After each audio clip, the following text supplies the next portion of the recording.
अब पढ़ाई नहीं रुकेगी कि हमारे ऑनलाइन लर्निंग प्लेटफॉर्म पर आज हम बच्चों को औपचारिक शिक्षा और आजीवन शिक्षा के लिए तैयार करने में फाउंडेशन स्टोन पूर्व प्राथमिक शिक्षा की संपूर्ण चर्चा करने के लिए उपस्थित हैं। निश्चित तौर पर यह निष्ठा प्रशिक्षण के मॉड्यूल 15 पूर्व प्राथमिक शिक्षा की चर्चा है और इस पर प्रश्नोत्तरी के माध्यम से चर्चा के लिए हमारे साथ उत्कृष्ट शिक्षाविद आदरणीय शीबा खान मैम एवं आदरणीय श्रद्धा अग्रवाल मैम विशेषज्ञ के रूप में उपस्थित हैं। शीबा खान मैम का पूर्व प्राथमिक शिक्षा से गहरा जुड़ाव है और वे इस शिक्षण के उत्कृष्ट प्रशिक्षण संस्थान मॉन्टेसरी के माध्यम से इस क्षेत्र का वृहद जनतांत्रिक एवं व्यवहारिक समझ रखती हैं। उनकी पूर्व प्राथमिक शिक्षा के क्षेत्र में उत्कृष्टता के चलते वे शीघ्र ही आपको राज्य शिक्षा केंद्र के मंच से इसी मॉड्यूल पर पूरे प्रदेश के समक्ष जबलपुर जिले के टीम के रूप में चर्चा करते नजर आएंगी। हमारी आज की अन्य विशेषज्ञ श्रद्धा अग्रवाल जी भी एजुकेशन के शिक्षण शास्त्र का गहराई से ज्ञान रखती हैं, शिक्षा पद्धति की ज्ञाता हैं तथा एजुकेशन के मास्टर डिग्री में टॉपर रही हैं। आप सभी के बिहाफ पर मैं प्रमोद श्रीवास्तव इन उत्कृष्ट शिक्षाविदों तथा आज की चर्चा के इन विषय विशेषज्ञों का हृदय तल से स्वागत करता हूं। इस महत्वपूर्ण प्रशिक्षण सामग्री को जानने के इच्छुक आप सभी साथियों सहित पुनः विशेषज्ञों का हृदय तल से वंदन अभिनंदन। अब पढ़ाई नहीं रुकेगी कि अपने स्लोगन के साथ आइए निष्ठा के मॉड्यूल 15 पूर्व प्राथमिक शिक्षा पर विशेषज्ञों के साथ हम अपनी चर्चा को प्रारंभ करें और शीबा जी से आग्रह है कि वो इस मॉड्यूल के प्रशिक्षण का उद्देश्य हम सभी को स्पष्ट करें। Hello everyone. निष्ठा का मॉड्यूल 15 पूर्व प्राथमिक शिक्षा से संबंधित जो है उसके जो उद्देश्य है इस मॉड्यूल में आपको देखने को मिलेंगे। उसमें सबसे पहले तो पूर्व प्राथमिक शिक्षा क्या है उसको परिभाषित किया जाएगा। फिर पूर्व प्राथमिक शिक्षा की आवश्यकता और महत्व क्यों है इसके बारे में भी हम समझेंगे। और पूर्व प्राथमिक शिक्षा में प्रारंभिक साक्षरता और संख्यात्मकता के महत्व को समझने में हम परिपूर्ण होंगे। साथ ही ये जो पूर्व प्राथमिक शिक्षा में भाषा का क्या महत्व है और प्रिंट रिच वातावरण या ये समझ लीजिए कि सीखने का परिवेश या लर्निंग एनवायरनमेंट किस प्रकार का होना चाहिए और उसका क्या महत्व है, हम इसको भी समझेंगे। साथ ही पूर्व प्राथमिक शिक्षा से संबंधित शिक्षा शास्त्र को भी हम इसमें वर्णित किया जाएगा जिसपे हम चर्चा करेंगे। और प्राथमिक साक्षरता और संख्यात्मकता की जो गतिविधियां और अनुभव है उसमें खेल और विकासात्मक रूप के बारे में भी हम जानकारी हासिल करेंगे इसमें। इसके साथ पूर्व प्राथमिक शिक्षा में मूल्यांकन किस प्रकार का होना चाहिए और क्या तरीके हैं उसके मूल्यांकन करने के, तो वो थोड़े से प्राथमिक से डिफरेंट होते हैं, तो उसको भी हम इसमें चर्चा के द्वारा जानकारी हासिल करेंगे। फिर पूर्व प्राथमिक शिक्षा में माता-पिता और समुदाय की भी एक बहुत महत्वपूर्ण भूमिका होती है, हम उसके बारे में भी जानकारी हासिल करेंगे इस मॉड्यूल के थ्रू। फिर पूर्व प्राथमिक शिक्षा चूँकि प्राथमिक के पहले की पूर्व की शिक्षा होती है और वो प्राथमिक के लिए तैयारी होती है, तो उसका प्राथमिक के साथ कैसे सुगम रूपांतरण हो सकता है या लिंकेज कैसे स्थापित करके हम बच्चों को प्राथमिक में पहुँचाएँगे, तो उसके बारे में भी हम चर्चा करेंगे। और जैसे कि सभी पुराने मॉड्यूल में अभी तक जितनी भी हमने चर्चा की है, बड़े सरल और सहज भाषा में आपके सामने ये मॉड्यूल के उद्देश्यों को और इसके जो पूरी जानकारी है उसको प्रस्तुत करते हैं। तो भी इसमें भी यही कोशिश रहेगी हमारी कि ज़्यादा से ज़्यादा शिक्षक इसमें लाभान्वित हो सके।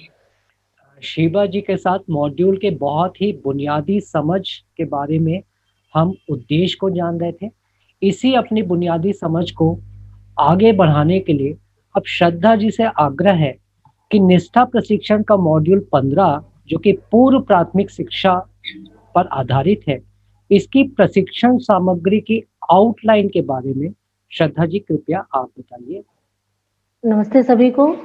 जैसा कि शीबा मैम ने अभी बताया कि इसके कौन-कौन से उद्देश्य हैं, अब इन्हीं उद्देश्यों को ध्यान में रखकर ही पूरी रूपरेखा इस मॉड्यूल की रखी गई है। जैसे कि सर्वप्रथम इस मॉड्यूल में हमें इस मॉड्यूल का परिचय, संक्षिप्त परिचय प्रदान किया गया है। इसके बाद पूर्व प्राथमिक शिक्षा में लर्निंग जो एनवायरनमेंट है वो कैसे क्रिएट करना है उसके बारे में बताया गया है। पूर्व शिक्षा पद्धति है क्या, ये जानकारी हमें इस मॉड्यूल से मिलती है, पूर्व प्राथमिक शिक्षा पद्धति। इसके बाद पूर्व प्राथमिक शिक्षा में कौन सा उपयुक्त शिक्षा शास्त्र एक शिक्षक को अपनाना चाहिए, इस बारे में हमें ये मॉड्यूल बताता है। अगली जो सामग्री रखी गई है वो है प्रारंभिक साक्षरता अनुभवों और गतिविधियों के लिए योजना बनाना, और प्रारंभिक संख्यात्मक अनुभव यानी साक्षरता अनुभव के बाद संख्यात्मक अनुभवों और उसकी गतिविधियों की योजना कैसे बनाना है, इस संदर्भ में हमें रिटर्न और वीडियो के माध्यम से बताया गया है। साथ में ही पूर्व प्राथमिक शिक्षा में पोर्टफोलियो का मूल्यांकन कैसे किया जाता है, पूर्व प्राथमिक शिक्षा के कुशल क्रियान्वयन में माता पिता और समुदाय की क्या भागीदारी हो सकती है, उसको कैसे सुनिश्चित किया जा सकता है, इस पे मार्गदर्शन इस मॉड्यूल में दिया गया है। और अंततः प्राथमिक कक्षा में से बच्चों का रूपांतरण पूर्व प्राथमिक कक्षा से प्राथमिक कक्षा में बच्चों का जो ट्रांजिशन किया जाएगा उससे संबंधित सुझाव भी टीचर्स को दिए गए। तो इस प्रकार से पूरा मॉड्यूल इन मेरी बताई गई या उपयुक्त रूपरेखा के आधार पे चलता है। जी सर। श्रद्धा जी जो रूपरेखा बता रही थी उस पे चरणबद्ध रूप से हम आगे बढ़े उसके पहले शिवा जी, आप तो पूर्व प्राथमिक ट्रेनिंग इंस्टीट्यूट को बिलोंग करती हैं, तो क्या आपको लगता है कि पूर्व प्राथमिक शिक्षा की कुछ आवश्यकता है? इस शिक्षा का महत्व क्या हो सकता है? इसके बारे में थोड़ा आप हमें बताएं। जी, मेरे ख्याल में प्रदेश के सभी शिक्षक इस चीज़ को जानते होंगे कि पूर्व प्राथमिक शिक्षा कितनी ज़्यादा महत्वपूर्ण है, उसकी आवश्यकता क्यों है। और इस मॉड्यूल में जैसे कि बताया गया है कि और हम सभी जानते हैं कि प्रारंभिक बाल्यावस्था जन्म से 8 वर्ष तक की अवधि जो होती है वो प्रारंभिक बाल्यावस्था के नाम से जानी जाती है। तो हाल ही में अभी हमें बहुत सुनने को मिल रहा है कि बचपन के जो शुरुआती वर्ष होते हैं उस पे अधिक प्राथमिकता दी जा रही है, क्योंकि इसको जो बचपन के जो विकास को सतत विकास के लक्ष्य के संदर्भ में एक विशिष्ट लक्ष्य के रूप में शामिल किया गया है। तो इसमें जो उद्देश्य है इसका ये सुनिश्चित करना है कि सभी लड़कियों और लड़कों, जिसमें वंचित समूह भी हो और साथ ही विकलांग बच्चे भी हो, इन सभी के स्वास्थ्य पे बचपन से ही ध्यान दिया जाए और उनके विकास और देखभाल की ओर कदम उठाए जाए। तो इसी में शामिल किया गया है पूर्व प्राथमिक शिक्षा को, और उनका उद्देश्य यही है कि 2030 तक वह प्राथमिक शिक्षा के लिए तैयार हो जाए। तो अब जैसे कि हम सभी जानते हैं कि जीवन काल में जीवन के जो प्रथम 6 वर्ष हैं वो बहुत ज़्यादा महत्वपूर्ण होते हैं, क्योंकि इस अवस्था में जो है विकास की जो अन्य अवस्था की तुलना में बहुत तेज़ी से विकास होता है। इसमें मस्तिष्क बहुत अधिक इस समय लचीला और अनुकूल होता है। तो तंत्रिका विज्ञान या न्यूरो साइंस के क्षेत्र में अभी हाल ही में जो शोध हुए हैं उसके द्वारा पता चला है कि 5 वर्ष की उम्र तक जो मस्तिष्क का 90% विकास हो चुका होता है। तो यह वृद्धि ना केवल पोषण और स्वास्थ्य से प्रभावित होती है, बल्कि जो बच्चे को जो वातावरण मिलता है और जो मनोवैज्ञानिक उसके अनुभव होते हैं, तो उससे भी प्रभावित होता है। हमने देखा है कि ट्रेनिंग में जो हम लोग बीएड या डीएड का जो करते हैं कोर्स, उसमें एक साइकोलॉजी भी एक सब्जेक्ट के रूप में इसलिए लिया जाता है कि बच्चों के साथ हमें समझ में आए कि उनसे कैसे साइकोलॉजिकल व्यवहार करना है। तो इसका जो बहुत फ़र्क पड़ता है बच्चे के ऊपर। तो इन प्रारंभिक वर्षों में भी बच्चा जो इन चीज़ों के संपर्क में आता है, तो उसका प्रभाव उसके जीवन में हर समय ये पड़ता ही है। और इसीलिए ये जो पूर्व प्राथमिक केंद्र है, इनको अधिक प्रयास और मेहनत करना महत्वपूर्ण है। तो पूर्व प्राथमिक केंद्र क्या होते हैं? ये 3 से 6 वर्ष के बीच के बच्चों के लिए होते हैं।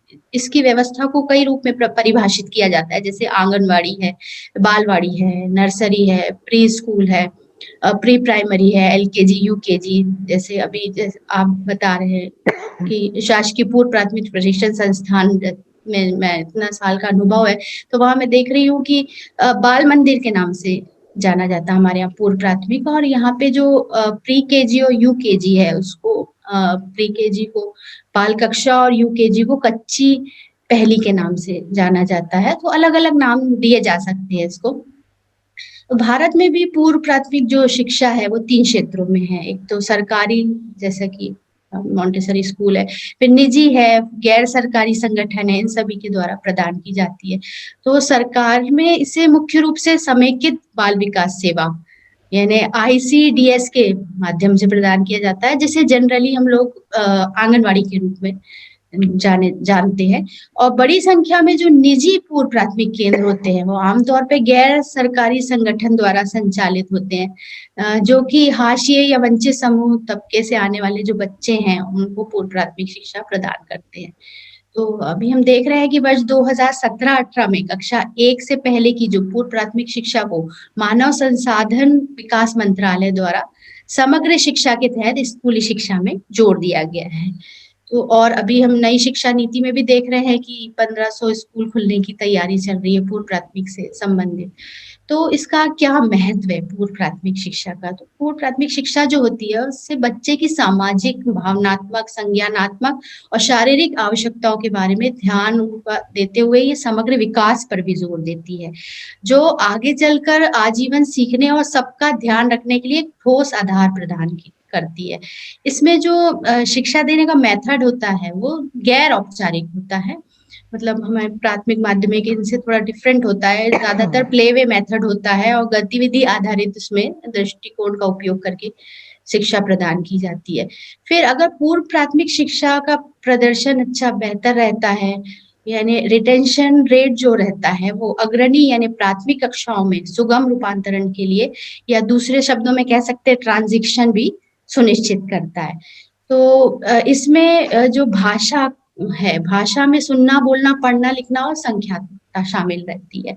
शुरुआती वर्षों में मतलब अगर हम पढ़ना लिखना देखें तो जनरली जैसे प्राथमिक या माध्यमिक, प्राथमिक में ही ले लीजिए कि सीधे पढ़ना लिखना पढ़ाना, जो शिक्षक कई शिक्षक ऐसे होते हैं वो समझते पढ़ना लिखना यानी सीधे पढ़ाना और लिखाना, लेकिन यहाँ उसका थोड़ा डिफरेंट मीनिंग है। पढ़ने का मतलब है रीडिंग रेडीनेस यानी पढ़ने की तत्परता, और लिखने का अर्थ है राइटिंग रेडीनेस यानी लिखने की तत्परता, इसके नाम से जाना जाता है। यानी जिसमें बच्चे शुरुआत में पढ़ने लिखने के शुरुआती प्रयासों को उनको प्रोत्साहित किया जाता है और उनको ऐसे अवसर प्रदान किए जाते हैं कि साक्षरता उनकी धीरे धीरे शुरुआती वर्षों में उभरती है।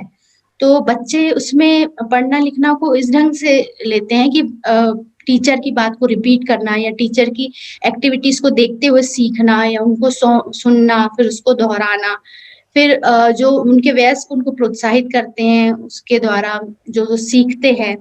फिर वातावरण में जो प्रिंट रिच वातावरण है और किताब वो कैसे संभालते हैं, कहानियों को कैसे सुनते हैं, फिर रेत या कागज पे निशान बनाना, इसको लिखने में शामिल किया जाता है। तो इस तरीके से उनके साक्षरता कौशल में सुधार होता रहता है। तो इससे हम देखते हैं कि जो पूर्व प्राथमिक शिक्षा जो उल्लेख करता है कि प्राथमिक साक्षरता और संख्यात्मकता के साथ समग्र विकास, यानी उसमें उनके अनुभव भी शामिल होंगे और गतिविधियां केंद्रित होंगे, तभी वो समग्र विकास उनका हो पाएगा, ताकि उनको प्राथमिक ग्रेड में जाने में परेशानी ना हो। क्योंकि ऐसा जैसे इस मॉड्यूल में बताया गया और ऐसा हम अच्छी तरह जानते हैं ये बात कि प्रारंभिक साक्षरता और संख्यात्मकता जो कौशल है वो बहुत ज्यादा महत्वपूर्ण है। क्योंकि जो बच्चे प्राथमिक स्तर पर प्रभावी ढंग से पढ़ना लिखना और संवाद करना नहीं सीखते हैं, उन्हें स्कूल जल्दी छोड़ने, बेरोजगार होने या कम कुशल नौकरियों में होने की संभावना अधिक होती है। इसके साथ ही भावात्मक और शारीरिक स्वास्थ्य भी प्रभावित होता है। तो अंततः क्या होता है, गरीबी का सामना करना पड़ता है। इसीलिए साक्षरता और संख्यात्मकता न केवल व्यक्तियों के लिए बल्कि परिवार, समुदाय और समाज के लिए भी एक व्यापक रूप से लाभदायक है।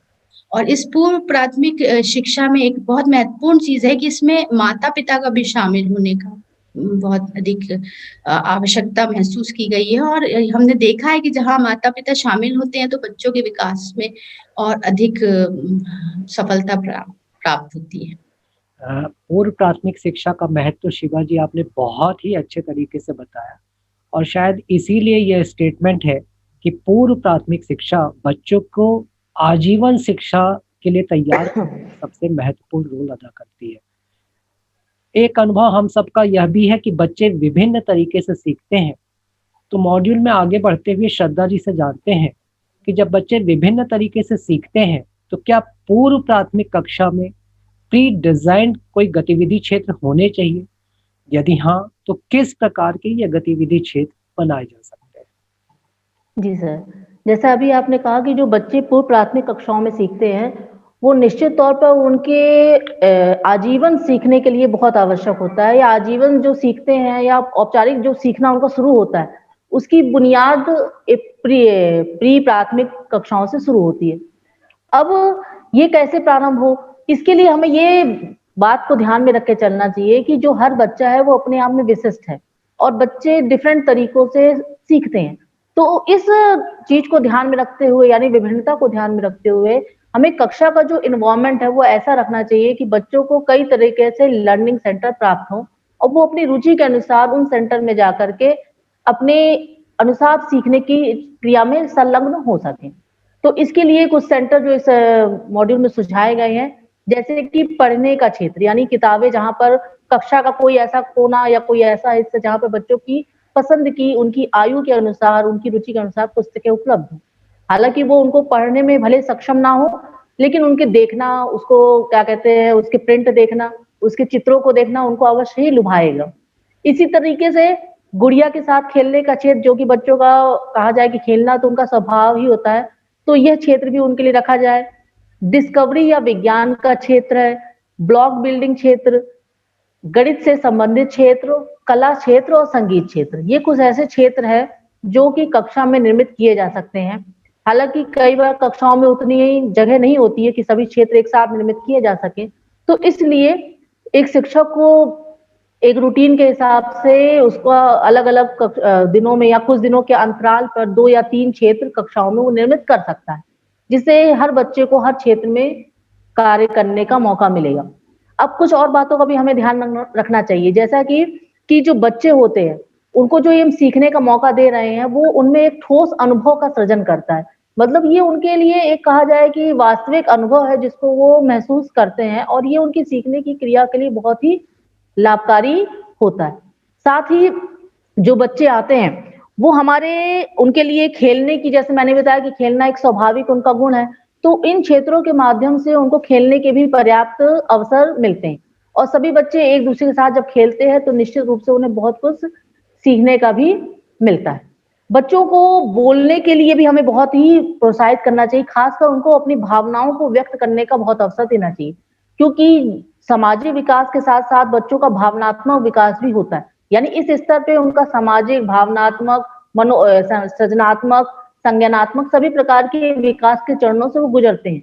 तो इस हेतु उनका भावनात्मक विकास यदि बहुत अच्छा होगा, तो निश्चित रूप से सामाजिक विकास भी उसकी उसी अनुरूप चलेगा। तो ये विकास करने के लिए ज़रूरी है कि हमें उन्हें अपनी बात रखने का, उन्हें अपनी भावनाओं को व्यक्त करने का पर्याप्त अवसर देना चाहिए, क्योंकि इस स्टेज पर आकर वो अपनी भावनाओं को व्यक्त करने लगते हैं, प्रदर्शित करने लगते हैं।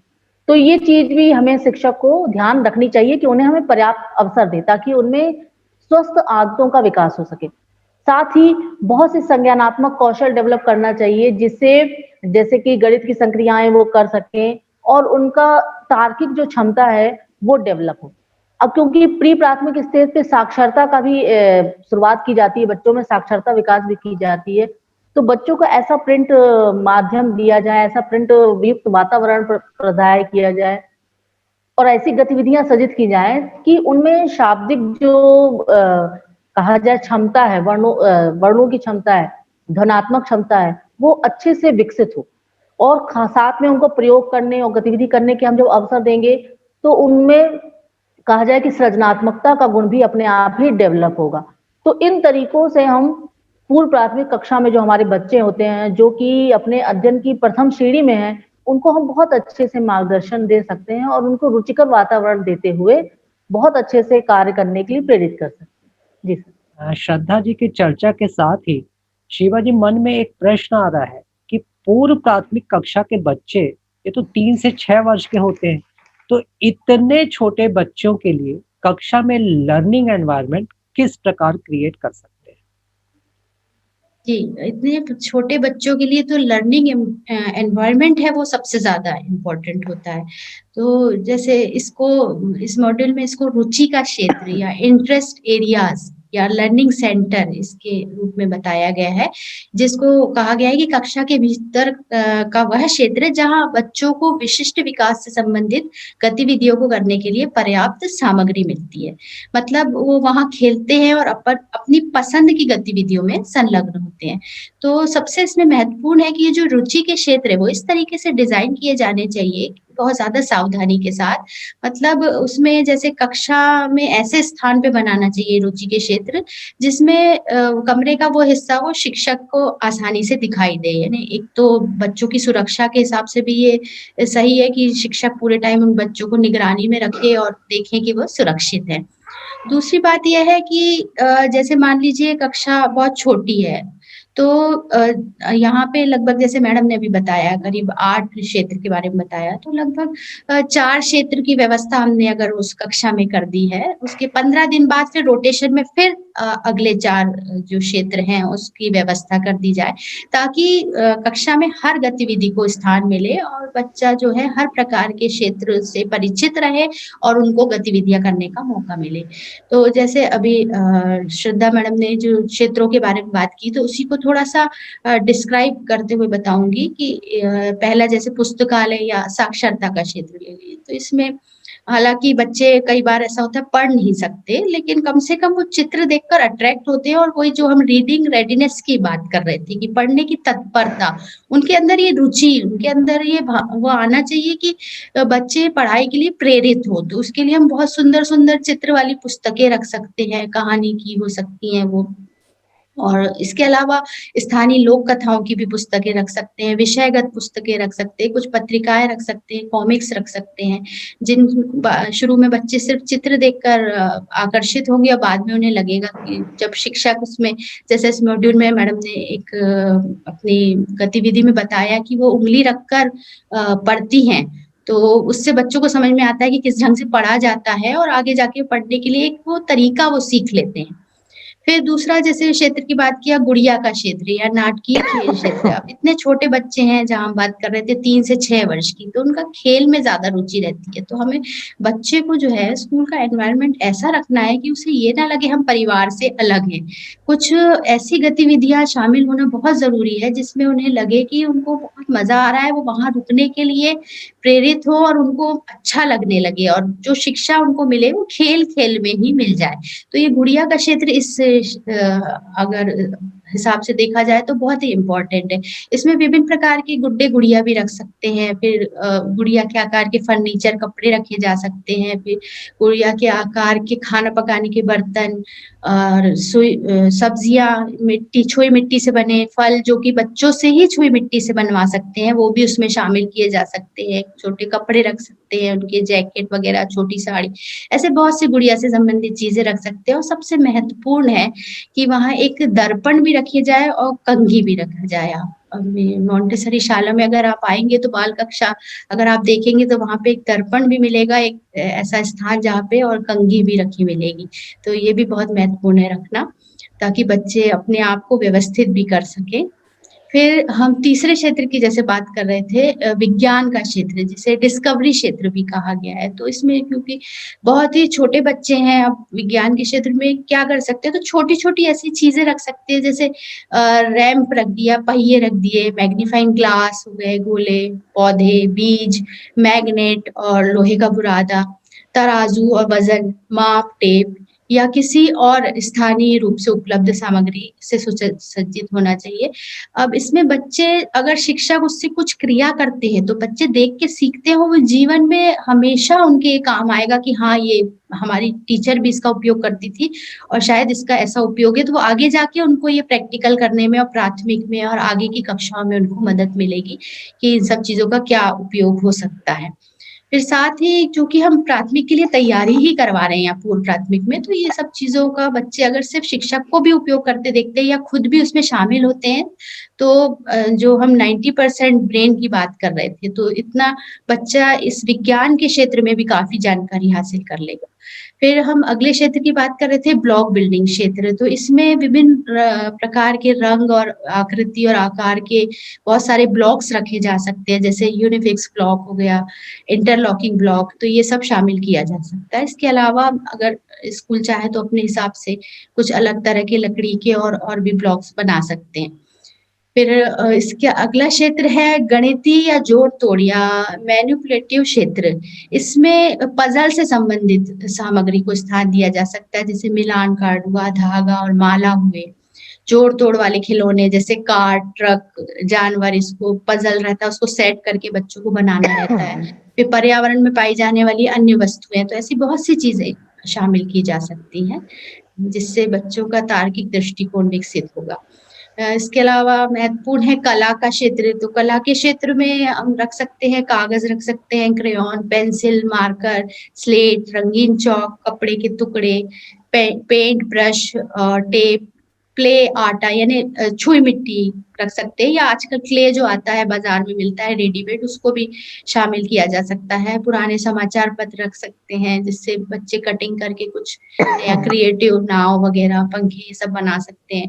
आइसक्रीम स्टिक रखी जा सकती है और इनका फिर उपयोग शिक्षक करें और साथ में बच्चों का भी सहयोग करें, और उनसे जब बच्चा देखता है कि हम कुछ अच्छा क्रिएटिव बना पा रहे हैं और उनका डिस्प्ले बोर्ड में लगाया जाता है जब उनके क्रिएशन को, तो बच्चे बहुत प्रसन्न होते हैं। फिर संगीत के क्षेत्र में अगर हम ले लें तो संगीत भी बच्चों के लिए बहुत ही अधिक अनिवार्य है। तो इसमें संगीत के क्षेत्र में छोटे-छोटे इंस्ट्रूमेंट रखे जा सकते हैं, ढपली, घंटी, कटोरे, बाँसुरी, तंबूरा, स्ट्रिंग वाद्य यंत्र और भी अन्य वाद्य यंत्र रखे जा सकते हैं। साथ ही डीवीडी और जो गाने हैं उससे भी सुसज्जित किया जा सकता है। इसके अतिरिक्त शिक्षक जो है उनको और भी बाल गीत सिखा सकते हैं। बड़-बड़ गीत, अभिनय गीत, ये मोंटेसरी में बहुत ही महत्वपूर्ण है, इसकी प्रतियोगिता भी होती है, तो ये सब भी इसमें शामिल किया जा सकता है। इन क्षेत्रों से रचनात्मकता को बढ़ावा मिलता है। लर्निंग एनवायरनमेंट की शिवा जी आप काफ़ी महत्वपूर्ण चर्चा कर रही थी। प्रारंभिक चर्चा में शिवा जी ने चाइल्ड साइकोलॉजी का उल्लेख किया था। तो इस संदर्भ में श्रद्धा जी, आपसे प्रश्न यह है कि पूर्व प्राथमिक शिक्षा में बच्चों के समग्र विकास का शिक्षण शास्त्र आखिर क्या कहता है? यहाँ बच्चे सीखते कैसे? जी सर, हमारा जो नेशनल करिकुलम फ्रेमवर्क है 2005, वो बताता है कि बच्चे कैसे सीखते हैं। बच्चे सीखते हैं अनुभवों से, यानी जब वो कुछ करते हैं और खुद वो उस चीज़ को अनुभव करते हैं तो वो बेहतर सीखते हैं। साथ ही चर्चा द्वारा, बातचीत करके, प्रयोग करके, वाद-विवाद करके, प्रश्न पूछकर, स्वयं व्यक्तिगत अनुभव द्वारा और दूसरों से भी पूछकर, तो ये कोई बहुत से तरीके हैं जिनके माध्यम से बच्चे सीखते हैं। तो ज़ाहिर बात है कि हमें ऐसा ही एनवायरनमेंट उनको क्रिएट करना चाहिए जिससे वो स्वयं अनुभव करके सीखने की दिशा में आगे बढ़े। अब पूर्व प्राथमिक कक्षा में जैसे मैडम ने कई लर्निंग एनवायरनमेंट बताया कि क्रिएट किए जा सकते हैं, बनाए जा सकते हैं। उसी में कहा जाए कि हम शिक्षण शास्त्र की बात करें, तो शिक्षण शास्त्र 3 मुख्य घटकों पर आधारित है पूर्व प्राथमिक कक्षा के लिए। पहला घटक है इसका खेलना यानी प्ले, दूसरा इसका घटक है परस्पर संवाद और तीसरा घटक है इसका परिवेश। तीनों ही अपने आप में महत्वपूर्ण है। मैं नंबर बाय नंबर इनको शॉर्ट में बताना चाहूँगी। जैसे कि पहला है इसका खेलना, क्योंकि जैसा मैंने अभी कहा था खेलना बच्चों को बहुत पसंद होता है और यदि उनको खेल के माध्यम से कुछ सीखने के अवसर दिए जाते हैं, तो निश्चित तौर पर वो खेल-खेल में बहुत कुछ सीख लेते हैं, स्वयं करके भी, दूसरों के देखकर भी और बहुत से अनुभव के द्वारा सीखते हैं। अब जब बच्चों को खेलने का हम देते हैं तो ज़ाहिर बात है खेलना जो है एक बहुत ही सीखने का माध्यम बन जाता है बच्चों के लिए। तो हमें उनको बहुत ही ऐसा कहा जाए कि उनके रुचिपूर्ण, उनके अवस्था को ध्यान में रखकर ताकि उनका जो समग्र विकास हो सके जिसमें भावनात्मक, सोशल डेवलपमेंट, क्रिएटिव डेवलपमेंट और साथ-साथ आपका कॉग्निटिव डेवलपमेंट, ये सभी प्रकार के डेवलपमेंट सुनिश्चित हों, इसको ध्यान में रखकर खेल बच्चों के लिए ऑर्गेनाइज करने चाहिए। अब खेल भी 2 तरीके से हो सकते हैं। कुछ खेल ऐसे हो सकते हैं जो बच्चे स्वयं खेलें जिसमें टीचर की सहभागिता ना हो, यानी वो निर्देशित ना हो टीचर्स के द्वारा और उसका निगरानी भी टीचर्स ना करें। वो मुक्त खेल की संज्ञा दी जा गई है इसमें कि वो मुक्त रूप से बच्चे खेलें। दूसरा होता है निर्देशित खेल। निर्देशित खेल से तात्पर्य यहाँ पर है कि ऐसा खेल जो कि बच्चों के लिए क्रिएट किया जाए या उसको निर्देशित किया जाए कैसे खेलना है, और निश्चित रूप से शिक्षक के द्वारा इसको निर्देशित किया जाएगा, जिससे बच्चों में कहा जाए कि परस्पर उन्हें कैसे खेलना है और अपनी बारी की कैसे प्रतीक्षा करनी है, इस प्रकार के गुण उनमें डेवलप होते हैं। लेकिन यहाँ पर शिक्षक को भी ये बात को ध्यान में रखना बहुत ज़रूरी है कि किसी भी प्रकार के खेल को बच्चों के लिए खेलने ऑर्गेनाइज़ करने के पहले वह जेंडर जो विविधता है उसको संबोधित करे, मतलब वो किसी तरह की पार्शियलिटी जेंडर के आधार पे बच्चों में ना करे, और जेंडर की जो विविधता है उसको बढ़ावा ना दे। जैसे कि लड़कों को ये ना कहे कि भाई आप लड़कों के लिए ये खेल नहीं है, या आप इसको नहीं खेल सकते, गुड़िया से बच्चे लड़के नहीं खेलते हैं। तो इस तरीके के जो धारणाएं हैं उसको, उन रूढ़िवादी धारणाओं को वो छोड़कर बच्चों के लिए समग्र रूप से उनकी रुचि के अनुसार खेल ऑर्गेनाइज करे, और बच्चे उसमें चाहे वो लड़के हो चाहे लड़की हो, वो किसी भी क्षेत्र में जाकर वो अपना खेल को खेल सकते हैं, अपनी रुचि के अनुसार कार्य कर सकते हैं। दूसरा इसका जो घटक मैंने बताया वो है आपका संवाद, यानी परस्पर संवाद। परस्पर संवाद भी बच्चे किससे कर सकते हैं? टीचर से कर सकते हैं, साथ ही अपने साथी बच्चों के साथ कर सकते हैं जो उनके साथ खेलते हैं या स्कूल में मिलते हैं। इसके अलावा उनका संवाद उनके माता पिता से होता है। तो परिवार के साथ संवाद, साथियों के साथ संवाद, या अपने घर के बड़े भाई बहनों के साथ संवाद वो करते हैं। तो ये संवाद को प्रभावी बनाने के लिए आवश्यक है कि माता पिता भी बच्चों के साथ उनकी दिनचर्या के बारे में पूछे, उनसे चर्चा करें कि उन्होंने आज क्या सीखा, और उसमें वो किन क्षेत्रों, मतलब उन बातों को सुनकर बच्चों को और आगे क्या कर सकते हैं इस बारे में उनसे चर्चा करें। तो जिससे उनमें निश्चित रूप से बच्चे बहुत कुछ सीखते हैं। जो उनके साथी होते हैं बच्चों के, तो खेलते जब हैं तो उनसे वो देखते हैं, एक दूसरे का वो ऑब्जर्व करते हैं, तो बहुत कुछ ऐसा भी सीखते हैं जो उनमें नहीं है। कुछ बच्चे बहुत अच्छा खेल रहे हैं, कुछ अच्छी बातें कर रहे हैं, तो भाषा विविधता भी वो समझते हैं। तो इस तरीके से वो अपने साथी बच्चों के साथ भी बहुत कुछ सीखते हैं। घर में बड़े भाई बहन जब होते हैं जो कि उनका मार्गदर्शन बहुत अच्छे से कर सकते हैं, कैसे उनको कोई चीज सीखनी है, करना है, तो ये मार्गदर्शन बड़े भाई बहन कर सकते हैं। इसके अलावा सामग्रियों के माध्यम से भी बच्चों का संवाद डेवलपमेंट हो सकता है। जब बच्चे विभिन्न प्रकार की सामग्रियां देखते हैं, उनको छूते हैं, उसके बारे में जागरूक होने की कोशिश करते हैं, तो निश्चित रूप से वो दूसरों से इस बारे में पूछते भी हैं कि वो क्या है, कैसा काम करती है।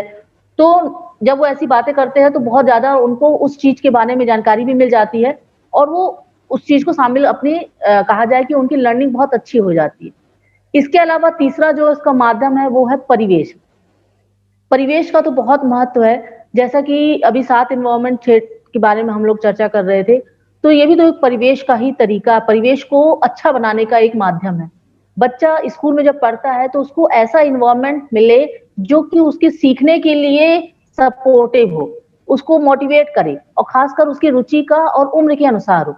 यदि बच्चों की जो भी हम मटेरियल उनको प्रोवाइड करा रहे हैं वो उनकी उम्र के अनुसार है, उनकी जो विकास स्तर है उसको ध्यान में रख के दिया जा रहा है, तो ऐसा लर्निंग मटेरियल निश्चित रूप से उनके लिए बहुत ही सहायक हो सकता है।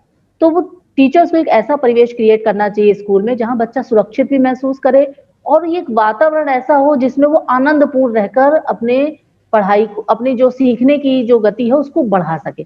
तो हमारा शिक्षण शास्त्र इन 3 घटकों पर जरूर आधारित होना चाहिए।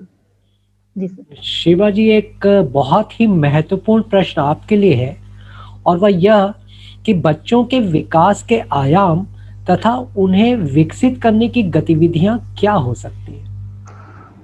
जी, बच्चों के विकास के 5 क्षेत्रीय आयाम बताए गए हैं, जिसमें शारीरिक है, सामाजिक और भावनात्मक विकास, संज्ञानात्मक और भाषा और प्रारंभिक साक्षरता, और 5वां है रचनात्मकता या सौंदर्यबोध।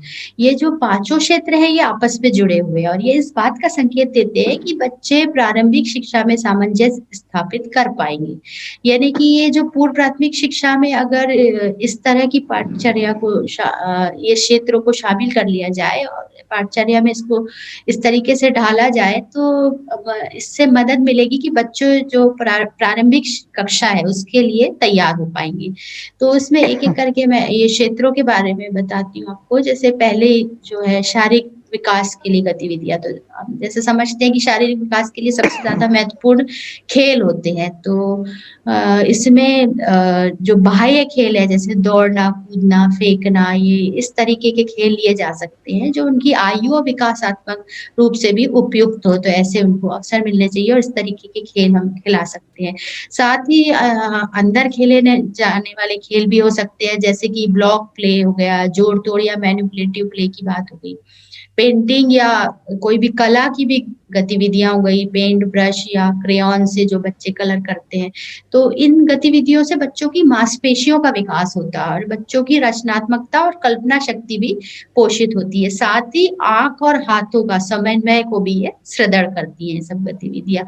तो इसमें और भी अन्य शिक्षक खेल खिला सकते हैं जैसे अपरिचित से परिचित या सरल से जटिल तक की खेल गतिविधियाँ या खेल क्रियाएँ या चुनौतियाँ का सामना करने वाली प्रासंगिक और योजनाबद्ध तरीके से अगर ये खेल खिलवाए जाए तो बच्चों के लिए बहुत ही सरल भी होंगे और इनसे बच्चे बहुत कुछ सीखने को बच्चों को मिलेगा। तो इस साथ ही हमें ये ध्यान रखना चाहिए कि अगर हमारी कक्षा में विशेष आवश्यकता वाले बच्चे हैं, तो ऐसे खेल हों जो उनकी भी ज़रूरतों को पूरा कर सकें, वो उसमें वो बच्चे भी शामिल हो सकें। दूसरे हम बात करते हैं क्षेत्र की सामाजिक और भावनात्मक विकास के लिए गतिविधियाँ। तो बच्चों के बचपन के ही दौरान सामाजिक और भावनात्मक कल्याण की नींव रखी जाती है। तो कल्याण का यहाँ क्या मतलब है? अच्छा शारीरिक, मानसिक स्वास्थ्य, खुशी और संतुष्टि की भावना। तो इसमें सबसे ज़्यादा महत्वपूर्ण तो ये है कि जो बड़े हैं, वयस्क हैं, वो बच्चों के प्रति सम्मान के भाव दिखाएँ। तो बच्चे उसी से हम देखते हैं कि छोटी उम्र में बच्चे अनुसरण करके एक्शन से ज़्यादा सीखते हैं, बजाय लेक्चर के वो जो देखते हैं उससे ज़्यादा सीखते हैं। तो यदि शिक्षक या माता-पिता सभी उनसे सम्मान के शब्द उपयोग करेंगे या सम्मान की भावना दिखाएँगे उनके प्रति, तो बच्चे भी ये आगे जाके सीखेंगे और उस वक़्त भी उनमें ये संस्कार जो है वो पोषित होंगे। साथ ही अगर उनके वयस्क जो हैं वो सकारात्मक मार्गदर्शन करते हैं, तो इससे बच्चे समस्याओं को हल करना सीखेंगे, आत्मनियंत्रण सीखेंगे, फिर चीज़ों को समझने की एक सुदृढ़ भावना विकसित करना वो सीख सकते हैं। और जैसा कि अभी श्रद्धा मैडम ने बताया मुक्त खेल गतिविधियाँ, तो ये जो मुक्त खेल गतिविधियाँ हैं, चूँकि बच्चा इसमें मुक्त रहता है अपने खेलने के लिए, उसमें कोई निर्देश देने वाला नहीं है, तो इससे बच्चों को निर्णय लेने और दूसरों के अधिकार और दृष्टिकोणों को समझने के अवसर प्राप्त होते हैं। इसके साथ ही ये सामाजिक व्यवहार के विकास का समर्थन भी करती है, जैसे कि अपनी बारी का इंतज़ार करना, साझा करना, दूसरों की मदद करना, किसी की भावनाओं की पहचान करना, फिर करुणा और सहानुभूति का अनुभव करना, फिर किसी की रुचि और पसंद का अनुसरण करना, बच्चों को आत्मनियंत्रण, कार्य में दृढ़ता और अच्छी कार्य आदतों को विकसित करने में भी मदद मिलता है और इसमें और भी चीज़ें शामिल हो सकती है जैसे भोजन के समय और शौचालय जाने जैसी क्रियाओं में भी अच्छी स्वास्थ्य की आदतें जो है वो अपनाने में मददगार हो सकती हैं। जैसे कि भोजन के पहले अगर बच्चे प्रार्थना करें, अपने टिफ़िन बॉटल जगह पे रखें और अपने साथ पास की जगह को साफ रखें, भोजन गिराएँ नहीं। साथ ही जैसे कि मोंटेसरी का एग्ज़ाम्पल देती हूँ कि अगर हरी सब्जियाँ बच्चे लेकर आते हैं तो सब ताली बजवाई जाती है, तो बच्चे इससे प्रोत्साहित होते हैं कि हरी सब्जियाँ खाना चाहिए। अक्सर छोटी-सी उम्र में बच्चे नहीं खाना चाहते, तो जिस दिन ऐसी हरी सब्ज़ी लेके आते हैं तो बच्चे बहुत शौक से बताते हैं कि आज हम हरी सब्ज़ी लेके आए और सब ताली बजाते हैं तो बहुत खुशी होती है। तो ये एक तरह से हम उनका प्रोत्साहन कर रहे हैं एक अच्छी आदत डालने के लिए, स्वस्थ भोजन करने के लिए। तो और बच्चों को ये सिखाना कि धीरे-धीरे खाना है, साफ भोजन करना है, साफ पानी पीना है और शौचालय के बाद हाथ धोना है, पैर धोना है, फिर आके बैठना है। तो ये सब आदतें उनको जैसे हम संस्कार उनमें डालेंगे, वही जीवन पर्यंत उनको ये याद रहते हैं और वो उनको सीखते हैं। फिर अगले क्षेत्र की हम बात करें भाषा विकास और प्रारंभिक साक्षरता के लिए गतिविधियाँ। चूँकि हम पहले भी इस बारे में काफ़ी डिस्कशन कर चुके हैं कि हमारा देश जो है बहुभाषी देश है। तो यहाँ बड़ी संख्या में ऐसे बच्चे हैं जिनकी घर की भाषा स्कूल की भाषा से अलग होती है, मतलब भाषा का माध्यम उनका अलग होता है। तो इनमें आदिवासी भाषाएँ या क्षेत्रीय भाषाओं की बोलियाँ या अंग्रेज़ी भाषा भी शामिल है। तो अधिकांश जगह पे तो अंग्रेज़ी जो है मौखिक रूप से बच्चे बहुत ही कम बोलते हैं, बहुत ही इससे कई शब्दों से परिचित नहीं होते हैं। तो यहाँ पर अगर हम ये सोचे कि भाषा विकास या प्रारंभिक साक्षरता के लिए सीधे पढ़ाना या लिखाना हम शुरू कर दें, तो जैसा पहले भी मैंने बताया था कि ये बिल्कुल गलत है। पूर्व प्राथमिक में उनको पढ़ने लिखने की तैयारी करवाना है, ना कि उनको सीधे पढ़ाना लिखाना शुरू कर देना है, क्योंकि अगर बच्चे को बोर करना है तो सीधे उसके हाथ में पेंसिल दे दी जाए।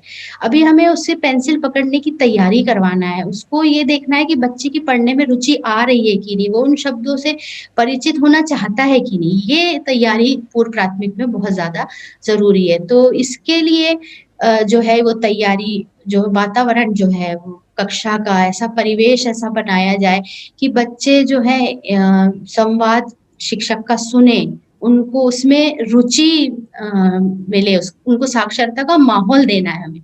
उन्हें हम जो उनसे बातें करते हैं तो वो भी उस चर्चा में शामिल हो, अपने अनुभवों को साझा करें।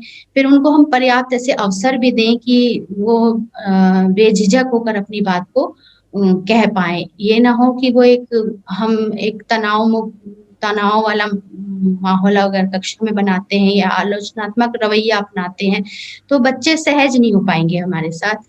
तो उनको एक ऐसा जो अवसर हमें अधिक से अधिक अपनी बात साझा करने का देना है। तो बच्चों को कहानी सुनाने, तुकबंदी, संवाद करने, नाटक या अभिनय करने, इन सभी के अवसर प्रदान किए जाने चाहिए ताकि वो खेल-खेल में और विभिन्न गतिविधियों द्वारा ही भाषा को सीख ले। और इसके साथ ही कक्षा का माहौल ऐसा बनाना चाहिए, जैसे प्रिंट रिच वातावरण की बात की थी, तो कुछ कैप्शन क्लास में लगाए जा सकते हैं, लेबलिंग की जा सकती है जो वहाँ पे साधन रखे हैं उसपे निर्देश लिखे जा सकते हैं कि यहाँ से जाइए।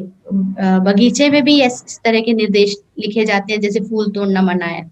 तो ये सब चीज़ें हैं जिससे बच्चे में साक्षरता का एक माहौल हम बन दे रहे हैं। साथ ही बच्चों को अपने नाम के टैग अगर दे दिए जाएँ तो वो एक उनके दिमाग में एक वो प्रिंट हो जाएगा कि हमारा नाम कैसे लिखा जाता है। तो इस तरीके से उनमें जागरूकता विकसित होगी। फिर अगली बात हम कर रहे हैं पर्यावरणीय जागरूकता यानी वैज्ञानिक ढंग से सोचने और गणितीय तर्क के लिए गतिविधियाँ। तो जैसा कि ये सर्वविदित है कि जन्मजात ही बच्चे विज्ञान और गणित के कौशल के साथ पैदा होते हैं। तो पूर्व प्राथमिक शिक्षा का प्रमुख लक्ष्य क्या है कि बच्चों को उनकी धारणाओं से बंधी जो सोच है उसको अधिक तथ्य आधारित समझ की ओर अग्रसर होने में मदद करना, यानी उन्हें अधिक तार्किक सोच की ओर लेके जाना। तो इसके लिए जो उन्हें प्रत्यक्ष अनुभव या बातचीत के माध्यम से हम उनको बहुत सारी अवधारणाओं को क्लियर कर सकते हैं। जैसे जिसकी वजह से बच्चे रंगों, आकारों, मात्राओं, सब्जियों, फलों आदि के बीच अंतर करना शुरू करते हैं। इस तरह वे प्रत्येक अवधारणा को अनुभव भी करते हैं और ये उनकी प्रारंभिक शिक्षा उनकी वयस्कों के साथ अपनी बात कहने में उनको सहायता मिलती है। तो जैसा कि पर्यावरण से बच्चे बहुत कुछ सीखते हैं और समझते हैं, तो और साथ ही जो भाषा से वो अपनी जो चर्चा कर रहे हैं, उससे भी उनके जो अवधारणाएँ हैं, वो निर्मित होती है और क्लियर होती है और इसमें बहुत महत्वपूर्ण भूमिका निभाती हैं ये सब जो गतिविधियाँ हैं। और इसमें संज्ञानात्मक कौशल में कुछ गतिविधियाँ जैसे इसमें बताई गई कि मिलान करना, तुलना पर आधारित वर्गीकरण, अवधारणाओं को परिष्कृत करने में मदद मिलती है। और अगले जैसे हम टॉपिक पे अगर हम बात कर रहे हैं रचनात्मकता या सौंदर्य बोध की गतिविधियाँ, तो ये संगीत, कला, ये शिल्प है, इसके माध्यम से कल्पना और रचनात्मकता विकसित करने के अवसर बच्चों में डेवलप किए जा सकते हैं। जैसे कि उनको गीत संगीत में बहुत अधिक रुचि रहती है, कला के क्षेत्र में अगर उनको बच्चों को बोला जाए ड्राइंग करना तो वो बहुत ज़्यादा खुश हो जाते हैं। और फिर अगर एक-दूसरे को देखते हैं, उससे भी बहुत कुछ सीखते हैं, तो एक-दूसरे के काम देख के उनमें संस्कृति और दृष्टिकोण में अंतर की सराहना और सम्मान करना भी सीखते हैं। फिर पेंटिंग, ड्राइंग, संगीत, लय, गीत, क्ले मॉडलिंग इन सब के द्वारा उनमें रचनात्मक अभिव्यक्ति के अवसर भी उनको प्राप्त होते हैं, साथ ही आसपास की दुनिया के बारे में भी उनको जानकारी हासिल होती है और उसको एक चित्र के रूप में वो प्रस्तुत कर पाते हैं। फिर अगर लोकगीत ये जो होते हैं, इनको अगर बच्चों के सामने प्रस्तुत किया जाए या बाल गीत हैं, अभिनय गीत हैं, तो इसके द्वारा भी बच्चे बहुत कुछ सीख सकते हैं। फिर इन रचनात्मक तरीकों से बच्चे जो है, उनमें समस्या सुलझाने के रूप में उनकी क्षमता जो है वो प्रभावित होती है। तो इस तरह की गतिविधियों से जैसे हमने पहले भी कहा था कि उनकी मांसपेशियाँ भी सुदृढ़ होती हैं और लिखने के लिए उनकी तैयारी हो जाती है एक तरह से देखा जाए तो। तो इसमें बहुत सारे जो है एक्टिविटीज़ शामिल की जा सकती है। और ये 5 क्षेत्रों के बारे में जो हमने बताया, उससे संबंधित बहुत सारी एक्टिविटीज़ स्कूल में अपने हिसाब से बच्चे या शिक्षक बच्चों के जो बच्चों के तरीकों के अनुसार शिक्षक अपने हिसाब से उसमें एक्टिविटीज़ को चेंज भी कर सकते हैं। शिवा जी अपनी चर्चा में इस बात पर फोकस ज़्यादा कर रही हैं कि पूर्व प्राथमिक शिक्षा में डायरेक्टली पढ़ाने की बजाय रेडीनेस पे ज़्यादा जोर देना चाहिए। तो इस संदर्भ में श्रद्धा जी मन में एक बात आती है कि पूर्व प्राथमिक कक्षा के बच्चों की एकाग्रता अवधि कंपैरेटिवली तो कम होती है, तो ऐसे में पूर्व प्राथमिक शिक्षा के कार्यक्रम को कैसे संपादित किया जाता है? कृपया एक दिन की समय सारणी का उदाहरण लेकर समझाने की कृपा कीजिए। जी सर, जैसे कि अभी आपने कहा कि एक दिन की समय सारणी बताई गई हमें इस मॉड्यूल में, क्योंकि ये एक लंबी अवधि का भी हो सकता है, लेकिन अगर इसको सही ढंग से क्रिएट किया जाए तो कम समय में, क्योंकि बच्चे बहुत छोटे होते हैं, तो बहुत जल्दी बोर भी हो जाते हैं या उनकी कहा जाए कि ध्यान की जो समय है, अवधि है, वो कम होती है। तकरीबन 20-25 मिनट वो एकाग्र होकर सुन सकते हैं। तो इस चीज़ का हमें ध्यान देना है और उसी के अनुसार सारणी, एक हमें आदर्श सारणी इस मॉड्यूल में दी गई है, जिसके माध्यम से हम दूसरी गतिविधियाँ भी पूर्व प्राथमिक कक्षाओं को संचालित करते समय कर सकते हैं। जैसे कि इसमें जो सारणी दी गई है, उसमें 4 घंटे की अवधि का बताया गया है, जो कि टॉपिक है परिवहन के साधन। परिवहन का साधन छोटी कक्षाओं के लिए बहुत ही कहा जाए कि रुचिकर विषय है और इस विषय पर 4 घंटे की जो समयावधि ली गई है, उसको कुछ हिस्सों में बाँट करके पूरा जो उनका जो टाइम टेबल है, वो फिक्स किया गया। अब उसमें क्या-क्या कराया गया है? पहला तो पहले 30 मिनट के अंतराल में, यानी शुरुआती जो 30 मिनट हैं, उसमें बच्चों का अभिवादन करने, उनसे मिलने-जुलने और खासकर स्वच्छता संबंधी जाँच करने पर जोर दिया गया है, जो कि बहुत ज़रूरी है इस लेवल पे बच्चों के लिए। उनकी स्वच्छता जाँच करना, उनसे कहा जाए कि अभिवादन करना, उनसे थोड़ा जानकारी लेना, ये सारी चीज़ें पहले 30 मिनट के अंदर एक कहा जाए कि समूह गतिविधि के रूप में क्रियान्वित की गई थी। दूसरा है, अगले 30 मिनट में बच्चों द्वारा मुक्त खेल की गतिविधि प्रारंभ की जाए। अर्थात इस खेल को बच्चे अपने आप रुचिपूर्ण तरीके से जो पसंद करें वो खेल सकते हैं और कोई भी लर्निंग सेंटर जो कि कक्षा में बनाए गए हैं, उन लर्निंग सेंटर पे जाकर अपनी रुचि के अनुसार खेल को खेल सकते हैं। जैसे अगर किसी बच्चे को विज्ञान के क्षेत्र में जाना है या किसी को खेल खिलौनों गुड़िया वाला क्षेत्र में कार्य करना है, तो उस क्षेत्र में जाकर के वो कार्य करे। जैसे कि मैंने पहले भी बताया कि अगर कक्षा में सभी क्षेत्र बनाने संभव नहीं है, तो 2 या 3 क्षेत्र शिक्षक क्रिएट कर सकता है, बना सकता है और उसको निश्चित टाइम अवधि के बाद चेंज करके दूसरे क्षेत्रों का भी निर्माण कर सकता है, ताकि सभी क्षेत्रों पर कार्य करने का बच्चों को अवसर मिले।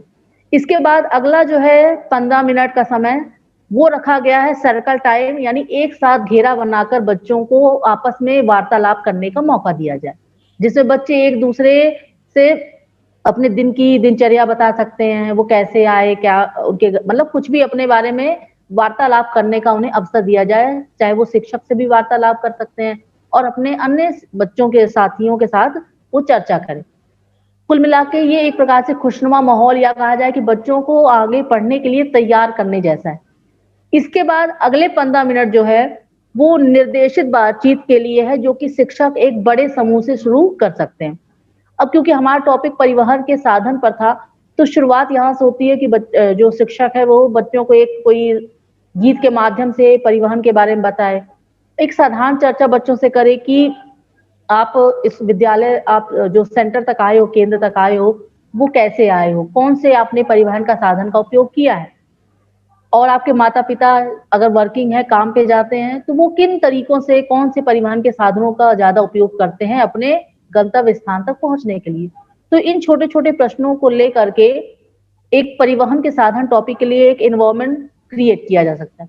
इसके बाद बच्चों को ही कुछ फोटोग्राफ, चित्र जो कि विभिन्न परिवहन के साधन जो होते हैं, उनके चित्र बच्चों को दिखाएँ और उन चित्रों के नीचे लिखे हुए जो साधन है, उनका नाम जो दिया है, वो बच्चों को पढ़ने के लिए प्रोत्साहित करें या स्वयं शिक्षक पढ़कर उनको बताए कि वो कौन-सा साधन है। क्योंकि कई बार बच्चे चित्र देखकर बता देते हैं कि ये कौन-सा परिवहन का साधन है।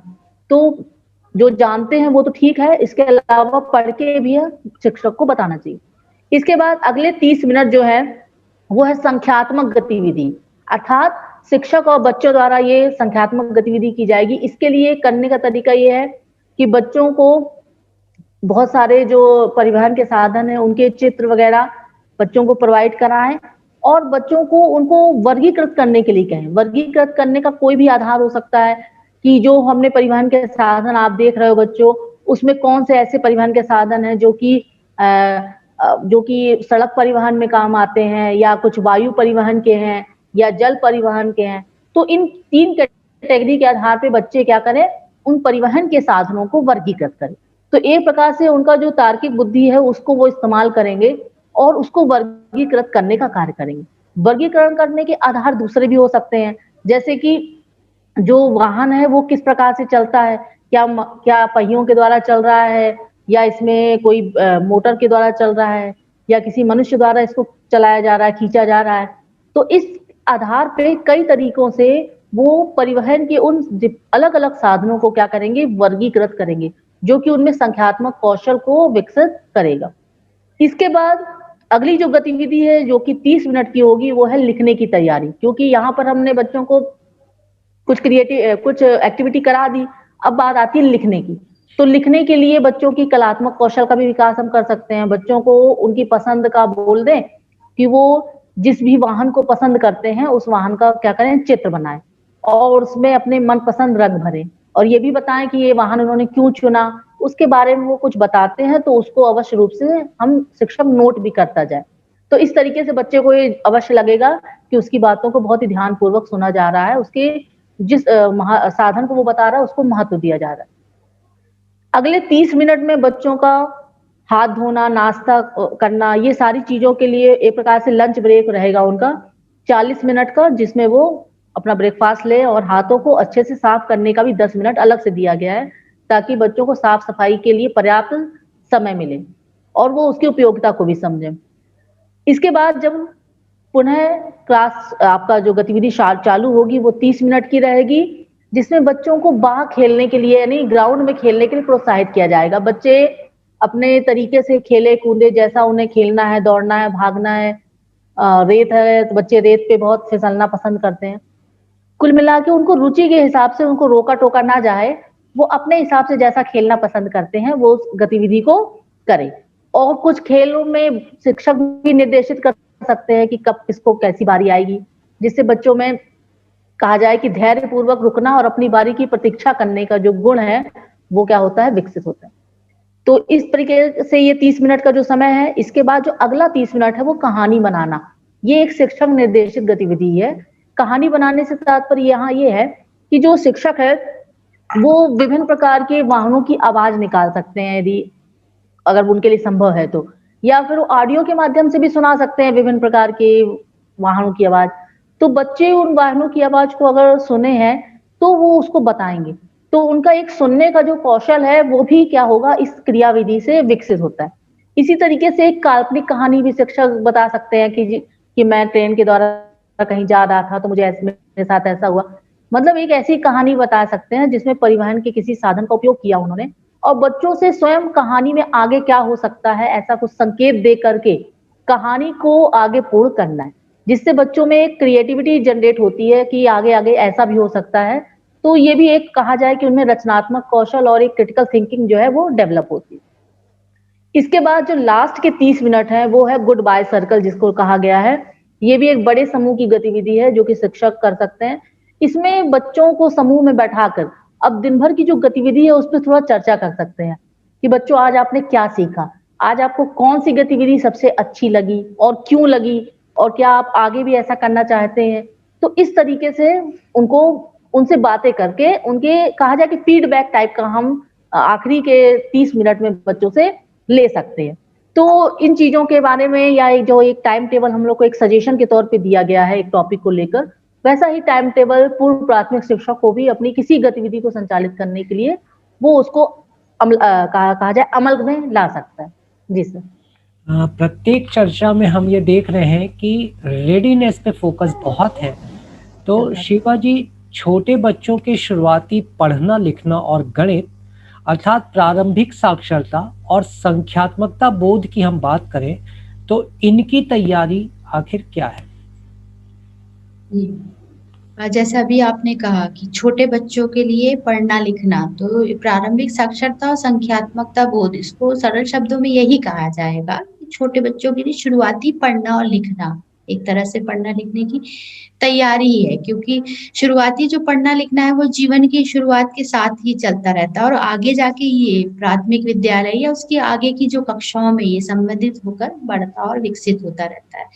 तो शुरुआती जो पढ़ना लिखना है उसको वास्तव में अगर हम उसका अर्थ देखें तो पढ़ने लिखने की प्रक्रिया शुरू करने के पहले की समझ है ये। तो शुरुआती साक्षरता कौशल सबसे अच्छी तरीके से विकसित तब होते हैं जब हम बच्चों से बातचीत करते हैं और उनके सामने पढ़ते हैं, उनके सामने लिखते हैं और इसी तरीके की कई साक्षरता के खेलों में उनको शामिल करते हैं। तो शुरुआती जो पढ़ने लिखने के अनुभव छोटे बच्चों की पढ़ने की समझ को आसान बनाते हैं, ताकि उनमें कुछ प्रमुख कौशल जैसे कि मौखिक अभिव्यक्ति है, पात्र अनुभव है, चित्रों के प्रति जागरूकता है, ध्वनि संबंधी जागरूकता है या शुरुआती लेखन कौशल इन सभी में शामिल होते हैं। ये सारे कौशल इसमें शामिल होते हैं। अगर बच्चे को शुरुआत में ही पढ़ने लिखने के मामले में अगर उनके अनुभव को सीमित कर दिया जाए, जैसे कि बाँध दिया जाए कि लिमिटेड यही लिखना है आपको, यही पढ़ना है, स्वतंत्र नहीं रखा जाए, तो बच्चा जो है आगे चलकर यानी कि प्राथमिक विद्यालय में पढ़ने में कठिनाई महसूस करता है। तो यहाँ हमें इस बात का ध्यान रखना अनिवार्य है कि उनको स्वतंत्र रूप से और उनकी रुचि के अनुसार गतिविधियाँ इसमें शामिल की जाए। फिर इसके बाद अगर हम गणित की बात करें यानी संख्यात्मकता बोध की बात करें, तो शुरुआत में जो है संख्यात्मकता शुरुआती वर्षों में अर्जित गणितीय तर्क की नींव रखती है। यानी बच्चे जो स्कूल में औपचारिक रूप से गणित सीखना शुरू करने से पहले जो संख्यात्मकता की अवधारणाओं को समझते हैं, तो वो पूर्व प्राथमिक में वो चीज़ ज़रूरी है। इसके लिए पूर्व प्राथमिक शिक्षा में बहुत महत्वपूर्ण है कि बच्चों को किस ढंग से हम गणित पढ़ा रहे हैं। ये तो नहीं कि कहीं हम सीधे 1, 2, 3, 4 पढ़ाना शुरू कर दिए और बोले बच्चों से कि चलो अब इसको लिखो। तो यहाँ उनको ये समझना है कि संख्यात्मकता है क्या?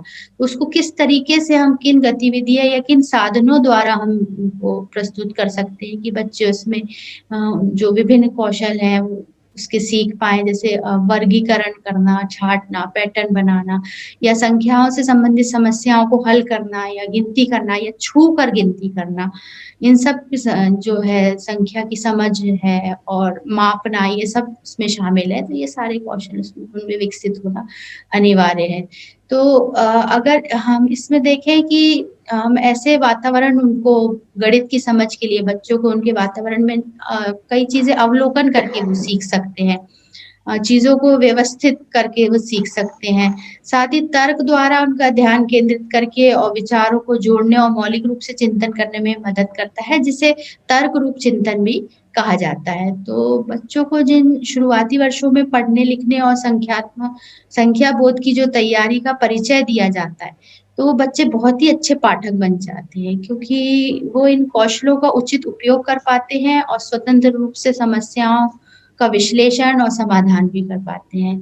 तो हम देखते हैं कि जो बच्चे प्री स्कूल में यानी पूर्व प्राथमिक शिक्षा केंद्रों में पढ़ने लिखने और गणित की तैयारी अच्छे से कर पाते हैं, वो प्राथमिक विद्यालयों में भी अन्य बच्चों की तुलना में ज़्यादा अच्छा प्रदर्शन कर पाते हैं। चलिए शिवा जी की चर्चा को आगामी चरण देते हैं श्रद्धा जी, और आपसे ये जानते हैं कि प्रारंभिक शिक्षा अनुभवों और गतिविधियों की योजना बनाते समय भाषा के कौशल विकास की अगर हम बात करें तो बच्चों को किन बातों का अनुभव प्रदान करने पर हमें ध्यान देना चाहिए? जी सर।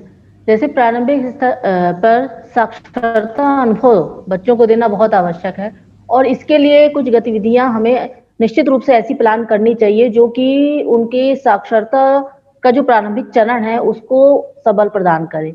अब क्योंकि हमारे स्कूल में जब बच्चा पूर्व प्राथमिक स्तर पे आता है, तो विभिन्न परिवेश से आता है, उसकी भाषा विविधता बहुत अधिक हो सकती है बच्चों की। तो जब वो बच्चा आएगा तो ज़ाहिर बात है उसको अपने परिवार की भाषा का अनुभव को साथ लेकर आता है। तो हमें सर्वप्रथम उसकी भाषा को ही सुदृढ़ करने की आवश्यकता है कि जिस भाषा को वो बोल रहा है, जो उसकी गृह भाषा है, उसी को पहले उन्नत किया जाए, उस पे ही उसको फ़ोकस किया जाए और साथ में ही उसको उसकी भाषा को पर्याप्त सम्मान दिया जाए। अब इसके बाद फिर हम स्कूल की भाषा पर फ़ोकस करेंगे या औपचारिक भाषा पर आएँगे। तो ये सबसे पहले हमको ध्यान रखने की आवश्यकता है भाषाई विकास करने के लिए। इसके बाद बच्चों को हम विभिन्न प्रकार की भाषाई विविधता के जो अनुभव हैं वो प्रदान कर सकते हैं, जैसे कि मौखिक भाषा का विकास। मौखिक भाषा का विकास संवाद के माध्यम से होता है, ये हम सब जानते हैं। तो ज़ाहिर बात है कि उनको केवल शब्दावली सुनाने या फिर बोलने का प्रयास करने का अवसर हमें देना है। तो बच्चों को जो अभिव्यक्ति करने के हमें मौके बहुत अधिक देने चाहिए, जिसमें वो अपनी बात को व्यक्त कर सके। तो जब वो अपनी बात को व्यक्त करेंगे, तो ज़ाहिर बात है कि उनका जो एक संवाद कौशल है, वो विकसित होगा, उनकी जो मौखिक भाषा है, वो क्या होगी? विकसित होगी। जैसे कि वो प्रश्न पूछने के लिए हम उनको प्रोत्साहित करें, उनको कोई वाद-विवाद है, कोई चर्चा है, उस पे बोलने के लिए कहें, कहानी है, उसको बोलने के लिए कहें। बच्चे गाना गा लेते हैं, कुछ बच्चे, उनको हम प्रोत्साहित करें गाना गाने के लिए। तो इस तरीके से उनका भाषाई विकास होता है। साथ में हमें गैर मौखिक संवाद पे भी जोर देना चाहिए, क्योंकि ये तो सारे मौखिक हो गए, लेकिन कुछ ऐसे भी होते हैं जो कि गैर मौखिक रूप से बच्चे बहुत अच्छा अपनी बात को रख सकते हैं, जैसे कि नृत्य है, नाटक है, इनके लिए भी हमें बच्चों को करने का मौका देना चाहिए क्योंकि ये गैर मौखिक संवाद के तरीके हैं। बच्चों का हाव-भाव, उनकी बॉडी लैंग्वेज बहुत मायने रखती है बच्चों के बच्चा क्या कहना चाहता है अपने भाव को व्यक्त करने में। तो इन दोनों को यानी मौखिक और गैर मौखिक दोनों भाषाओं में उसको दक्ष करने की आवश्यकता होती है। दूसरी बात जो है स्वर संबंधी जागरूकता। स्वर संबंधी से तात्पर्य क्या है कि बच्चा शब्दों को, वाक्यांश को, शब्दों के जो ध्वनि है उसको वो पहचान पाए, उसको वो समझ पाए। तो ये उसकी ध्वनिकता या कहा जाए कि ध्वन्यात्मक जागरूकता का अर्थ कहलाएगा कि बच्चा कुशलता से काम करे, वर्गीकृत करे और प्रत्येक आवाज की ध्वनि को सुनने की उसकी क्षमता डेवलप हो। तो ऐसा करने के लिए भी हम कुछ-कुछ गतिविधियाँ अपना सकते हैं, जैसे कि बच्चों को शब्दों का परिचय कराएँ कि कौन-सा शब्द बच्चों से पूछ सकते हैं कि कौन-सा शब्द लंबा है, कौन-सा छोटा है, तो बच्चे उसमें अंतर कर सकते हैं। जैसे कि एक यहाँ उदाहरण दिया गया हाथी या बिल्ली, तो बच्चों को बता सकते हैं कि कौन-सा शब्द बच्चों सुनने में ज़्यादा बड़ा तुम्हें लग रहा है। इसी तरीके से राइमिंग वर्ड जो कि बच्चों में शब्दकोश बढ़ाने का बहुत अच्छा माध्यम है, चाहे वो हिंदी भाषा हो, चाहे अंग्रेजी या कोई भी भाषा हो। बच्चों को तुकांत शब्द बोलने के लिए कह सकते हैं। जैसे कि बच्चों को यदि हमने बोला काला, तो काला शब्द से बच्चों और कौन-सा शब्द बनता है जिसकी ध्वनि ऐसी ही होगी, तो बच्चे बता सकते हैं पाला होता है, नाला होता है, ये सारे शब्द वो खुद बोलेगा और ऐसे में उसकी भाषाई कौशल डेवलप होगी। इसी तरह से लकड़ी बोला तो लकड़ी के साथ वो ककड़ी, मकड़ी और भी कई शब्द वो जो उसके उस वक़्त आएँगे वो बोल सकता है। इसी तरीके से बच्चों को अलग-अलग अक्षरों को देकर के उसको सम्मिश्रण करने के लिए दे सकते हैं। सम्मिश्रण मतलब उसको जोड़ करके वो बताए कि क्या शब्द बना है। इसी तरीके से विभाजन करना, विभाजन करने से तात्पर्य यहाँ पर ये है कि कोई वाक्य दिया है, उस वाक्य में जो अलग-अलग शब्द हैं, उन शब्दों को वो तोड़े और बताए कि उन शब्दों में कौन-कौन सी ध्वनियाँ वाले शब्द उत्पन्न हैं। तो वो हर शब्द को तोड़-तोड़ कर उसका विभाजन करके हर ध्वनि को पहचानेगा। साथ में ही कुछ ध्वनि को हटाना, जैसे कोई शब्द हमने दे दिया कि मकान, उस शब्द में से अगर आप माँ को हटा दें तो क्या बचेगा? तो बच्चा बताएगा कि कान बचेगा। तो यहाँ पर एक ध्वनि को हटाने से कैसा शब्द बन गया। इसी तरीके से एक ध्वनि को दूसरी ध्वनि में भी बदल सकते हैं, जैसे लिखा हुआ है कि सीता, अब सीता में आपने सा को हटा दिया, उसकी जगह आपने अगर पा लगा दिया, दूसरी ध्वनि लगा दी, तो कौन सा शब्द बन गया, तो बच्चे बता सकते हैं पीता। तो इस तरीके से बच्चों में भाषाई क्षमता विकसित कर सकते हैं।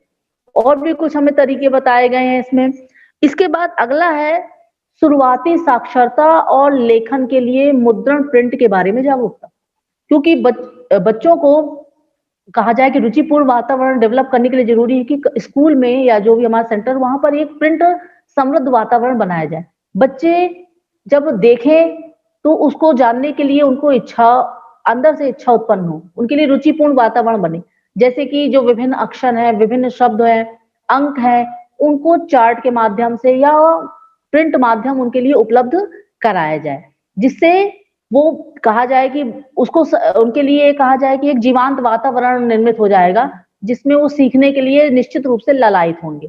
अब ये प्रिंट माध्यम लगाने के लिए दरवाजे, खिड़कियां या कक्षा का कोई सभी स्थान जहां पर बच्चे आसानी से उस प्रिंट माध्यम को देख सके, छूकर भी देख सके, उस वैसी जगह पर उनको लगाया जा सकता है।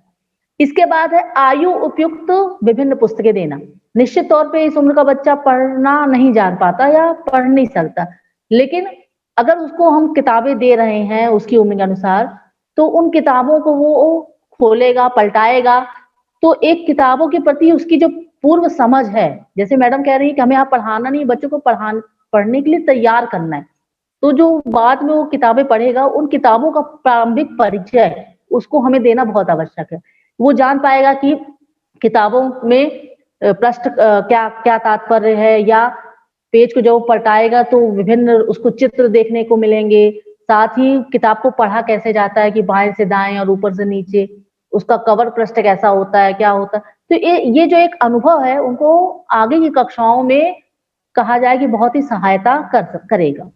इसके बाद लेखन का विकास करने के लिए उनको प्रारंभिक लेखन, यानी जो वो सुन रहे हैं उसी को लिखने का अभ्यास करेंगे, और इसके लिए कक्षा में ब्लैक बोर्ड या व्हाइट बोर्ड उपलब्ध कराया जाए, जहां पे बच्चे अपने हिसाब से लिखेंगे। हालांकि कुछ बच्चे लिखेंगे नहीं, कुछ बच्चे चित्र भी बनाएंगे, तो उनको चित्र बनाने के लिए हम प्रोत्साहित करें। कुल मिला के उनकी जो सूक्ष्म मांसपेशियां हैं, उनका क्या हो, विकास हो लिखने की स्थिति में।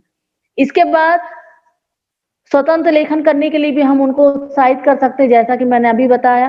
तो इस तरीके से हम भाषाई क्षमता का विकास, या कहा जाए कि साक्षरता की दिशा में उनका विकास कर सकते हैं। जी सर। शिवा जी, अब आपसे आगे बढ़ते हुए ये जानना है कि पूर्व प्राथमिक शिक्षा में बच्चों की प्रगति जानने हेतु हम किस प्रकार की पद्धति अपनाते हैं? पूर्व प्राथमिक शिक्षा में जो मूल्यांकन है, जो भी हम गतिविधि अगर बच्चे के साथ कर रहे हैं और जो भी करवा रहे हैं उनको, तो उनका उसी वक्त आकलन कर लिया जाए और उसको लिख लिया जाए, तो वही उनका मूल्यांकन है। कोई अलग से परीक्षा नहीं होनी, कोई लिखित परीक्षा नहीं हो रही, कोई उनके मौखिक परीक्षा नहीं होनी है। तो ये सबसे पहले हम बहुत अच्छी तरह समझ लें कि इसका जो मूल्यांकन है वो उनके सीखने और विकास की प्रगति को जानने के लिए है। तो इसमें हम सिर्फ ये देखेंगे कि बच्चे क्या जानते हैं और इस ज्ञान का कैसे उपयोग करते हैं, ताकि उनकी शिक्षा को आगे बढ़ाया जा सके। तो पूर्व प्राथमिक शिक्षा में मूल्यांकन जो है वो अवलोकन या एनेक्डोटल रिकॉर्ड या बच्चों के कार्य के नमूने, चेकलिस्ट, पोर्टफोलियो, रूब्रिक, स्वास्थ्य कार्ड, इनका उपयोग करके किया जाता है। तो मूल्यांकन के लिए आवश्यक है कि जो प्रत्येक बच्चे है उसके दिन प्रतिदिन के विकास का रिकॉर्ड बनाया जाए। साक्ष्यों की व्याख्या करके मूल्यांकन को विकास के सभी क्षेत्रों यानी आयामों में प्रलेखित किया जाए। जैसे अलग-अलग क्षेत्र की जो हमने बात किए थे कि शारीरिक क्षेत्र देख लें, मतलब स्वास्थ्य उनका कैसा है। एक जैसे मॉन्टेसरी का एक एग्जांपल देती हूँ, वहाँ पे प्रगति पत्रक बनाए जाते हैं बाल मंदिर में, जिसमें शुरू के प्रश्न में उनकी सामान्य जानकारी रहती है, जिसमें परिवार से संबंधित भी जानकारी रहती है। उसके बाद उनके अलग-अलग क्षेत्र में वो किस तरीके का कार्य कर रहे हैं, तो वो उनकी गतिविधि के दौरान ही उनको नोट कर लिया जाता है। जैसे कि भाषा विकास से संबंधित जो साधन है और जो गतिविधियाँ कराई जा रही है, उसमें किस तरह का इंटरेस्ट ले रहे हैं और किस तरीके का रिएक्शंस है उनका। गणित से संबंधित, संज्ञानात्मक क्षेत्र से संबंधित, व्यवहारिक क्षेत्र से संबंधित, सांस्कृतिक क्षेत्र से संबंधित या सृजनात्मकता से संबंधित और मानसिक, सामाजिक, इन सभी क्षेत्रों में जो भी उनकी गतिविधि है उसमें पॉइंट दिए रहते हैं। उसके अनुसार नोट कर लिया जाता है कि बच्चा किस तरीके का कार्य कर रहा है और इन्हीं क्षेत्रों को देखते हुए उन्हें उनके आगे के लिए कार्य योजना शिक्षक जो है वो बना सकती है कि मूल्यांकन से हम देख सकते हैं कि बच्चे के विकास में अगर देरी हो रही है तो क्या कारण है, जिसके बारे में शिक्षक सोच सकता है और उसमें क्या उसको अतिरिक्त सहयोग की आवश्यकता है और उसकी क्षमता के क्षेत्र कौन-से हैं। इससे माता-पिता को भी पूरी जानकारी मिल जाती है और साथ ही अगर हम लिंकेज की बात करें तो प्राथमिक जो शिक्षक है, कक्षा पहली में बच्चा जाने वाला है, तो वो अगर उस प्रगति पत्रक को ही पढ़ लेता है, तो वो बच्चे के बारे में पूरी जानकारी उसको हासिल हो जाती है कि वो किसमें स्ट्रॉन्ग है और कहाँ उसकी वीकनेसेस है, कहाँ उस पे ज़्यादा मेहनत करने की आवश्यकता है और किस क्षेत्र में उसको उसका सहयोग दूसरे बच्चों के लिए भी लिया जा सकता है। पूर्व प्राथमिक शिक्षा के छोटे बच्चों की बात हो रही है, तो बच्चों को कहानी सुनना बड़ा पसंद होता है। तो श्रद्धा जी, आपसे जानना है कि क्या कहानी के माध्यम से कुछ ऐसे रुचिकर अनुभव या गतिविधियां हम उन्हें प्रदान कर सकते हैं क्या, जो प्रारंभिक साक्षरता एवं संख्यात्मकता को विकसित कर सके? जी सर। प्रारंभिक स्तर पे बच्चों को कहानी सुनाना या कहानी के माध्यम से विभिन्न गतिविधियां कराना, उनको साक्षरता और कहा जाएगी साक्षरता और संख्यात्मक जो ज्ञान की बात हम कर रहे हैं, वो बहुत अच्छे से उनको सिखाया जा सकता है ऐसा। और इसके लिए इस मॉड्यूल में एक बहुत अच्छी गतिविधि के माध्यम से हमें ये बताया गया है कि कैसे कहानी को रुचिपूर्ण बनाते हुए विभिन्न गतिविधियां कराकर बच्चों में इन कौशलों को विकसित किया जा सकता है। जैसे कि जो इस मॉड्यूल में एक जो हमारी वक्ता है वो बताती हैं कि यदि हम बच्चों को एक कहानी पढ़ा रहे हैं शेर और चूहे की, शेर और चूहा की कहानी हम सभी जानते हैं, तो बच्चों को पढ़ाते वक़्त सबसे पहला तरीका ये है कि हम बच्चों को कहानी बताएँ, पढ़ के सुनाएँ और इसके लिए हमें प्रिंट माध्यम चाहिए। प्रिंट माध्यम का उपयोग करना चाहिए जैसे कि शेर और चूहे की कहानी को बताते हुए सारे चित्र का संकलन करके एक-एक चित्र को में कही गई बातों को बताएँ, क्योंकि बच्चे चित्र के माध्यम से बहुत जल्दी समझते हैं कि क्या हो रहा है। तो चित्र को दिखा करके उसमें लिखी हुई लाइनों को पढ़ के बताना है बच्चों को कि चूहे ने किस प्रकार से शेर के जाल को काट करके शेर की मदद करी। तो इस तरीके से पूरी कहानी को बच्चों को सुनाना है, बताना है। इसके बाद अगली गतिविधि आएगी कि बच्चों को कलात्मक कौशल विकास किया जाए। बच्चों को हम शेर या चूहे का वर्कशीट दे सकते हैं, जिसमें कि इनका चित्र बना होता है। बच्चों को दिया जाए कि इसमें आप इसमें कलर भरिए, अपनी पसंद का रंग भरिए। तो बच्चे क्या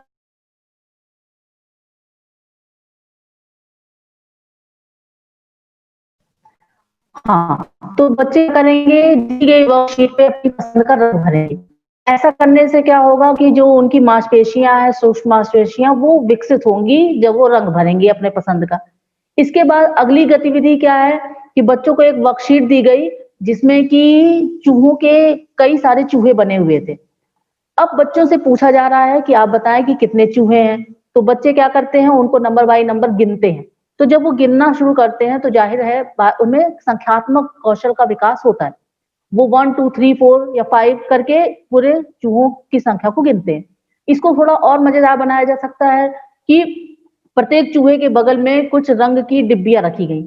अब इन रंग की डिब्बियों के आधार पे भी बच्चे गिनेंगे और उनसे हम ये पूछ सकते हैं कि किस रंग की डिब्बियां अधिक हैं, तो उसको वो कोरिलेट कर सकते हैं कि जैसे पीले रंग की डिब्बियां अधिक हैं यानी पीले रंग के चूहे ज्यादा हैं।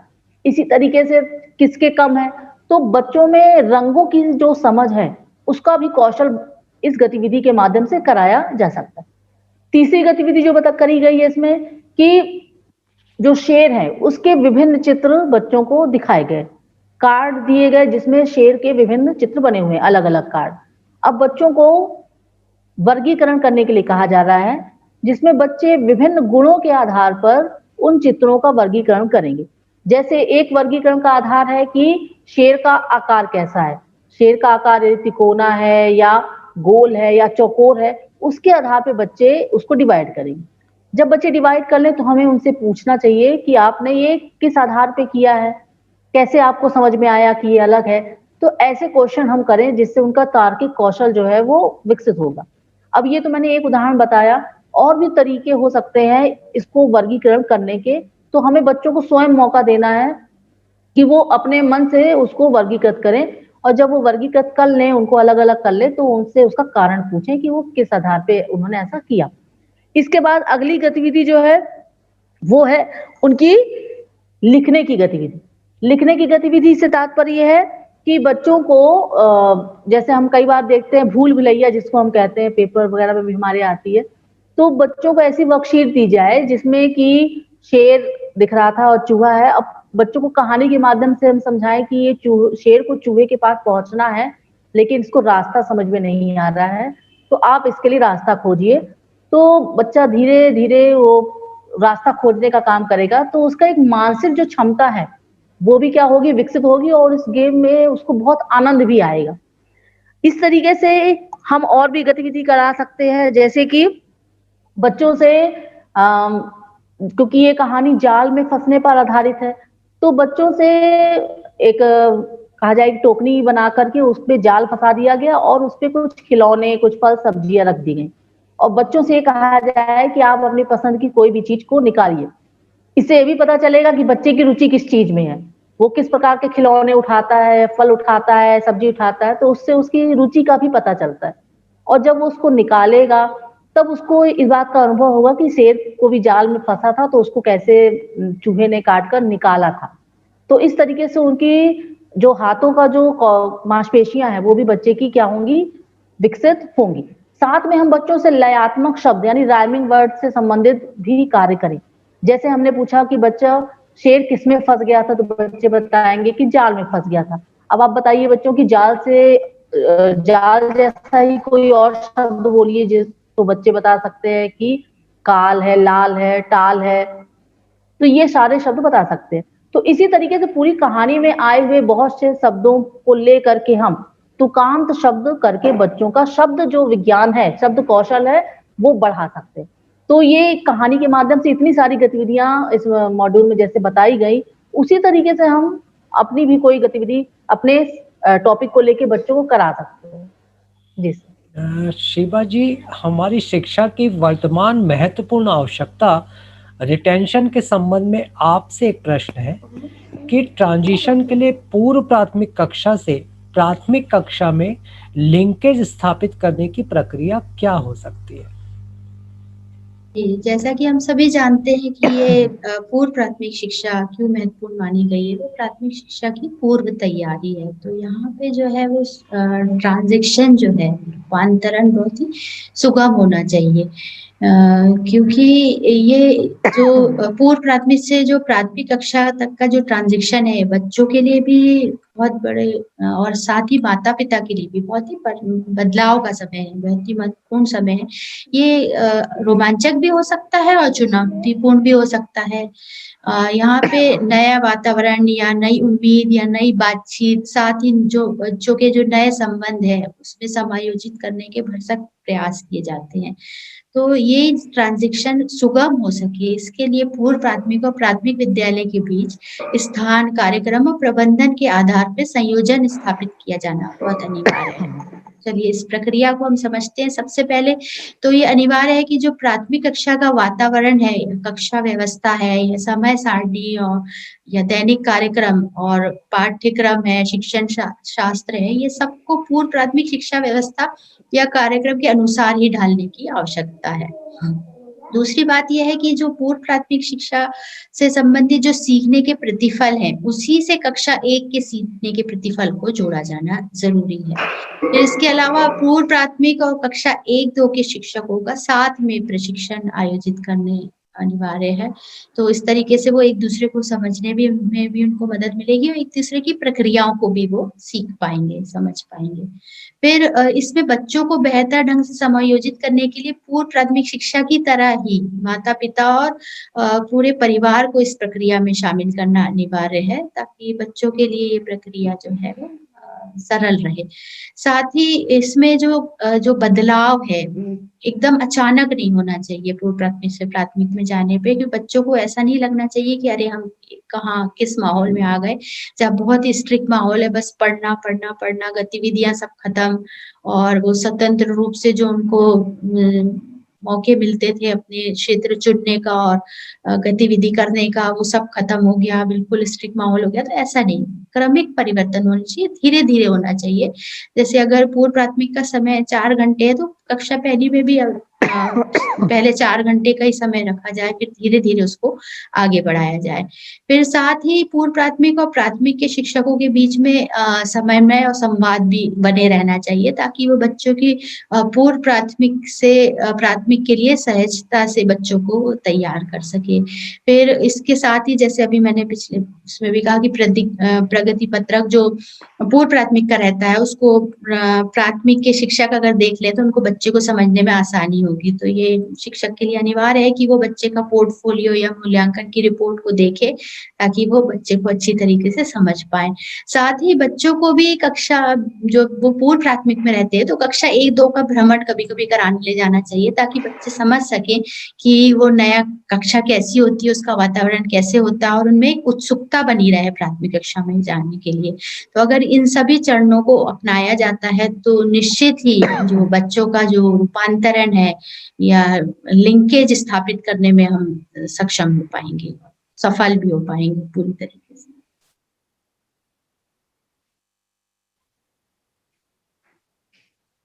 जी, श्रीवास्तव जी। अभी तक की चर्चाओं के माध्यम से पूर्व प्राथमिक शिक्षा के लगभग सभी पहलू हमें अच्छे तरीके से ज्ञात हो गए हैं। इस मॉड्यूल की समझ काफ़ी स्थायी बनी है। अंतिम एकाध प्रश्न और मन में आता है जो कि पालकों की साझेदारी से संबंधित है। तो श्रद्धा जी से यह प्रश्न पूछना है कि बच्चे के सर्वांगीण विकास के लिए शिक्षक, पालक और समुदाय के बीच साझेदारी होना ज़रूरी है। तो क्या इस साझेदारी को सुनिश्चित करने के कुछ तरीके आप हमें सुझा सकती हैं, आप हमें बता सकती हैं? जी सर, जैसे कि बच्चों के समग्र विकास के लिए शिक्षक के साथ-साथ माता-पिता और समुदाय की साझेदारी का होना बहुत आवश्यक है, क्योंकि बच्चा तो कुछ घंटों के लिए ही विद्यालय में रहता है या केंद्र में रहता है, बाकी समय तो उसको अपने परिवार या समुदाय के साथ व्यतीत करना पड़ता है। तो माता-पिता की साझेदारी बहुत महत्वपूर्ण होती है बच्चे के लर्निंग के लिए, क्योंकि और इस मॉड्यूल के माध्यम से हम जान पाए हैं कि 2 तरीकों से माता-पिता की साझेदारी को महत्वपूर्ण बनाया जा सकता है। पहला तरीका है कि उनको शिक्षित करके और दूसरा तरीका है कि उनको संसाधन के रूप में प्रयोग करके। शिक्षित करने से तात्पर्य है कि माता-पिता यदि स्वयं पढ़े-लिखे होंगे, खुद साक्षर होंगे, तभी बच्चों को वो एनवायरनमेंट दे पाएँगे कि वो अपनी सीखने की गति को बढ़ा सकें। क्योंकि बच्चा जो कुछ भी स्कूल में सीखता है, जब वो घर लेकर जाएगा तो उसको एक अच्छा वातावरण मिले, जहाँ पर माता-पिता उससे पूछे कि आज क्या सीखा है और उसके ज्ञान के कौशल में उसकी वृद्धि ही हो। तो ऐसे ही करके माता-पिता उसको सीखने का बहुत अच्छा मौका देते हैं और जहाँ पर माता-पिता भी और बच्चा भी सीखता है, तो ज़ाहिर बात है कि बहुत अच्छे से उसका समग्र विकास होगा। लेकिन इसमें ये ध्यान रखने की आवश्यकता है कि माता-पिता जो घर में बच्चों को गतिविधि कराएँ, तो उसमें भी ध्यान रखें कि बच्चे की उम्र का ज़रूर ध्यान रखें कि बच्चा जो कर रहा है, वो उसके मानसिक रूप से वो उसके लिए तैयार है कि नहीं है। इसके अलावा क्योंकि इस उम्र में बच्चों को देखभाल की बहुत आवश्यकता होती है और साथ में उनका पोषण भी बहुत अच्छा होना चाहिए। तो बच्चों की देखभाल करना, उनको उचित पोषण प्रदान करना भी माता-पिता की ज़िम्मेदारी है, जो कि बहुत ही ज़रूरी है। इसके अलावा संसाधन के रूप में भी माता-पिता बहुत सहायक हो सकते हैं, क्योंकि कई बार माता-पिता बहुत सक्षम होते हैं बच्चों को पढ़ाने के लिए और उनको हम जो पूर्व प्राथमिक केंद्र है, कहा जाए कि एक विशेषज्ञ के तौर पे या अतिरिक्त या वैकल्पिक शिक्षक के रूप में हम उनको नियुक्त कर सकते हैं, जहाँ पर वो अपनी सेवाएँ दे सकते हैं। और साथ ही उनको बच्चों के साथ भ्रमण करने या कहा जाए कि घूमने के लिए भी कह सकते हैं। कुछ ऐसी चीज़ें भी होती हैं जो कि माता-पिता हमें आसानी से प्रोवाइड करा सकते हैं, जैसे रीयूजेबल चीज़ें हैं, तो इनका उपयोग गतिविधियों को करने के लिए किया जा सकता है। तो इस तरीके से माता-पिता की अपनी साझेदारी दे सकते हैं। और एक खास महत्वपूर्ण ये भी कि कई बार माता-पिता में बहुत से कौशल भी होते हैं, जैसे कि यदि माता बहुत अच्छा गाना गा लेती है, तो इस स्तर पे बच्चों को गाने के माध्यम से पढ़ाना तो बहुत ही रुचिकर होता है। तो वो बच्चों को गाने के माध्यम से सिखा सकती है। इसी तरह से अगर माता-पिता विभिन्न संस्कृतियों को जानते हैं, तो वो अपनी संस्कृति को भी बच्चों तक पहुँचा सकते हैं। तो इस तरीके से माता-पिता अपनी सहयोग दे सकते हैं। दूसरी बात मैं करना चाहूंगी समुदाय की। समुदाय भी इनडायरेक्ट रूप से बच्चों की भागीदारी, बच्चों के लर्निंग के में बहुत महत्वपूर्ण भागीदार होता है।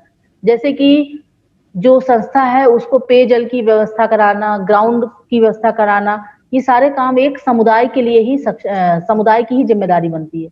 तो इस प्रकार से समुदाय, माता पिता और शिक्षक, ये सभी का कहा जाए कि एक साझेदारी आवश्यक है बच्चों के उन्नत विकास के लिए। जी सर। मॉड्यूल के एकदम अंतिम प्रश्न के रूप में शिवा जी आपसे आग्रह है कि इस मॉड्यूल को कृपया आप क्या, क्यों और कैसे के रूप में सारांशित कर देंगी। ये पूर्व प्राथमिक शिक्षा में पहले ये शिक्षा क्या है, पहले इसकी हमने जानकारी हासिल करी कि ये 3 से 6 वर्ष के बच्चों के लिए पूर्व प्राथमिक शिक्षा जो है वो दी जाती है। साथ ही ये जो व्यवस्था है वो कई रूप में हमें देखने को मिलती है, जैसे आंगनवाड़ी और balwadi, nursery, pre school, preparatory, pre primary, LKG, UKG, सभी रूपों में जानी जाती है। और यहाँ जो गतिविधियां होती है वो खेल और गतिविधि आधारित रहता है, शिक्षा दी जाती है और इसमें समग्र विकास की नींव रखी जाती है। अब दूसरा पूर्व प्राथमिक शिक्षा कैसे, तो पहले तो ये मानव अधिकार के अंतर्गत शिक्षा प्राप्त करना हर बच्चे, हर व्यक्ति का अधिकार है। तो उसके अंतर्गत ये शिक्षा जो है पूर्व प्राथमिक शिक्षा को भी बहुत अधिक महत्व समझा गया। दूसरा ये तर्क संगत विचार भी है, क्योंकि जो हमने जानकारी हासिल की थी अभी अपने मॉड्यूल की चर्चा के दौरान कि 90% ब्रेन जो है वो 5 साल तक जो है डेवलप होता है। तो उस हिसाब से ये तर्कसंगत विचार भी है, फिर सामाजिक समानता के लिए भी अनिवार्य है। इसके साथ ही राष्ट्रीय और अंतर्राष्ट्रीय लक्ष्य हासिल करने के लिए ये जो अभी हमारी नई शिक्षा नीति है उसमें पूर्व प्राथमिक को इसलिए अधिक महत्व दिया गया है, तो वो भी हासिल करने में बहुत ज्यादा अनिवार्य है पूर्व प्राथमिक शिक्षा। और इससे सबसे इम्पोर्टेंट है कि प्राथमिक कक्षा में सुगम बच्चों का रूपांतरण हो पाए, ट्रांजिशन हो पाए, इसके लिए भी अनिवार्य है।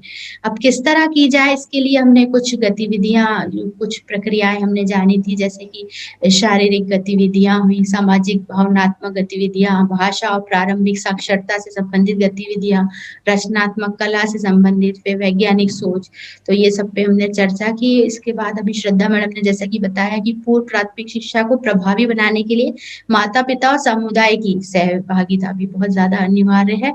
और फिर लास्ट में जो उसके में मूल्यांकन के क्षेत्र में हमने बात की कि ये सतत अवलोकन और विकासात्मक रूप से उपयुक्त आकलन द्वारा इसका मूल्यांकन किया जा सकता। अब पढ़ाई नहीं रुकेगी कि हमारे लर्निंग प्लेटफॉर्म पर आज हम निष्ठा ऑनलाइन प्रशिक्षण के मॉड्यूल 15 पूर्व प्राथमिक शिक्षा के ऊपर बहुत ही रोचक चर्चा कर रहे थे। और इन चर्चा में हमारे विशेषज्ञ माननीय शिवा खान मैम और माननीय श्रद्धा अग्रवाल मैम ने हम सबकी समझ को निश्चित तौर पर काफ़ी सरसता के साथ स्थायी बनाने में अपना महत्वपूर्ण प्रयास किया है। तो बारी है उनके प्रति कृतज्ञता ज्ञापित करने की। और आप सभी के बिहाफ पर मैं प्रमोद श्रीवास्तव अपने आज के दोनों विशेषज्ञों का दिल से आभारी हूँ, बहुत बहुत शुक्रगुजार हूँ और बहुत बहुत उनको धन्यवाद। जय हिंद। Thank you sir.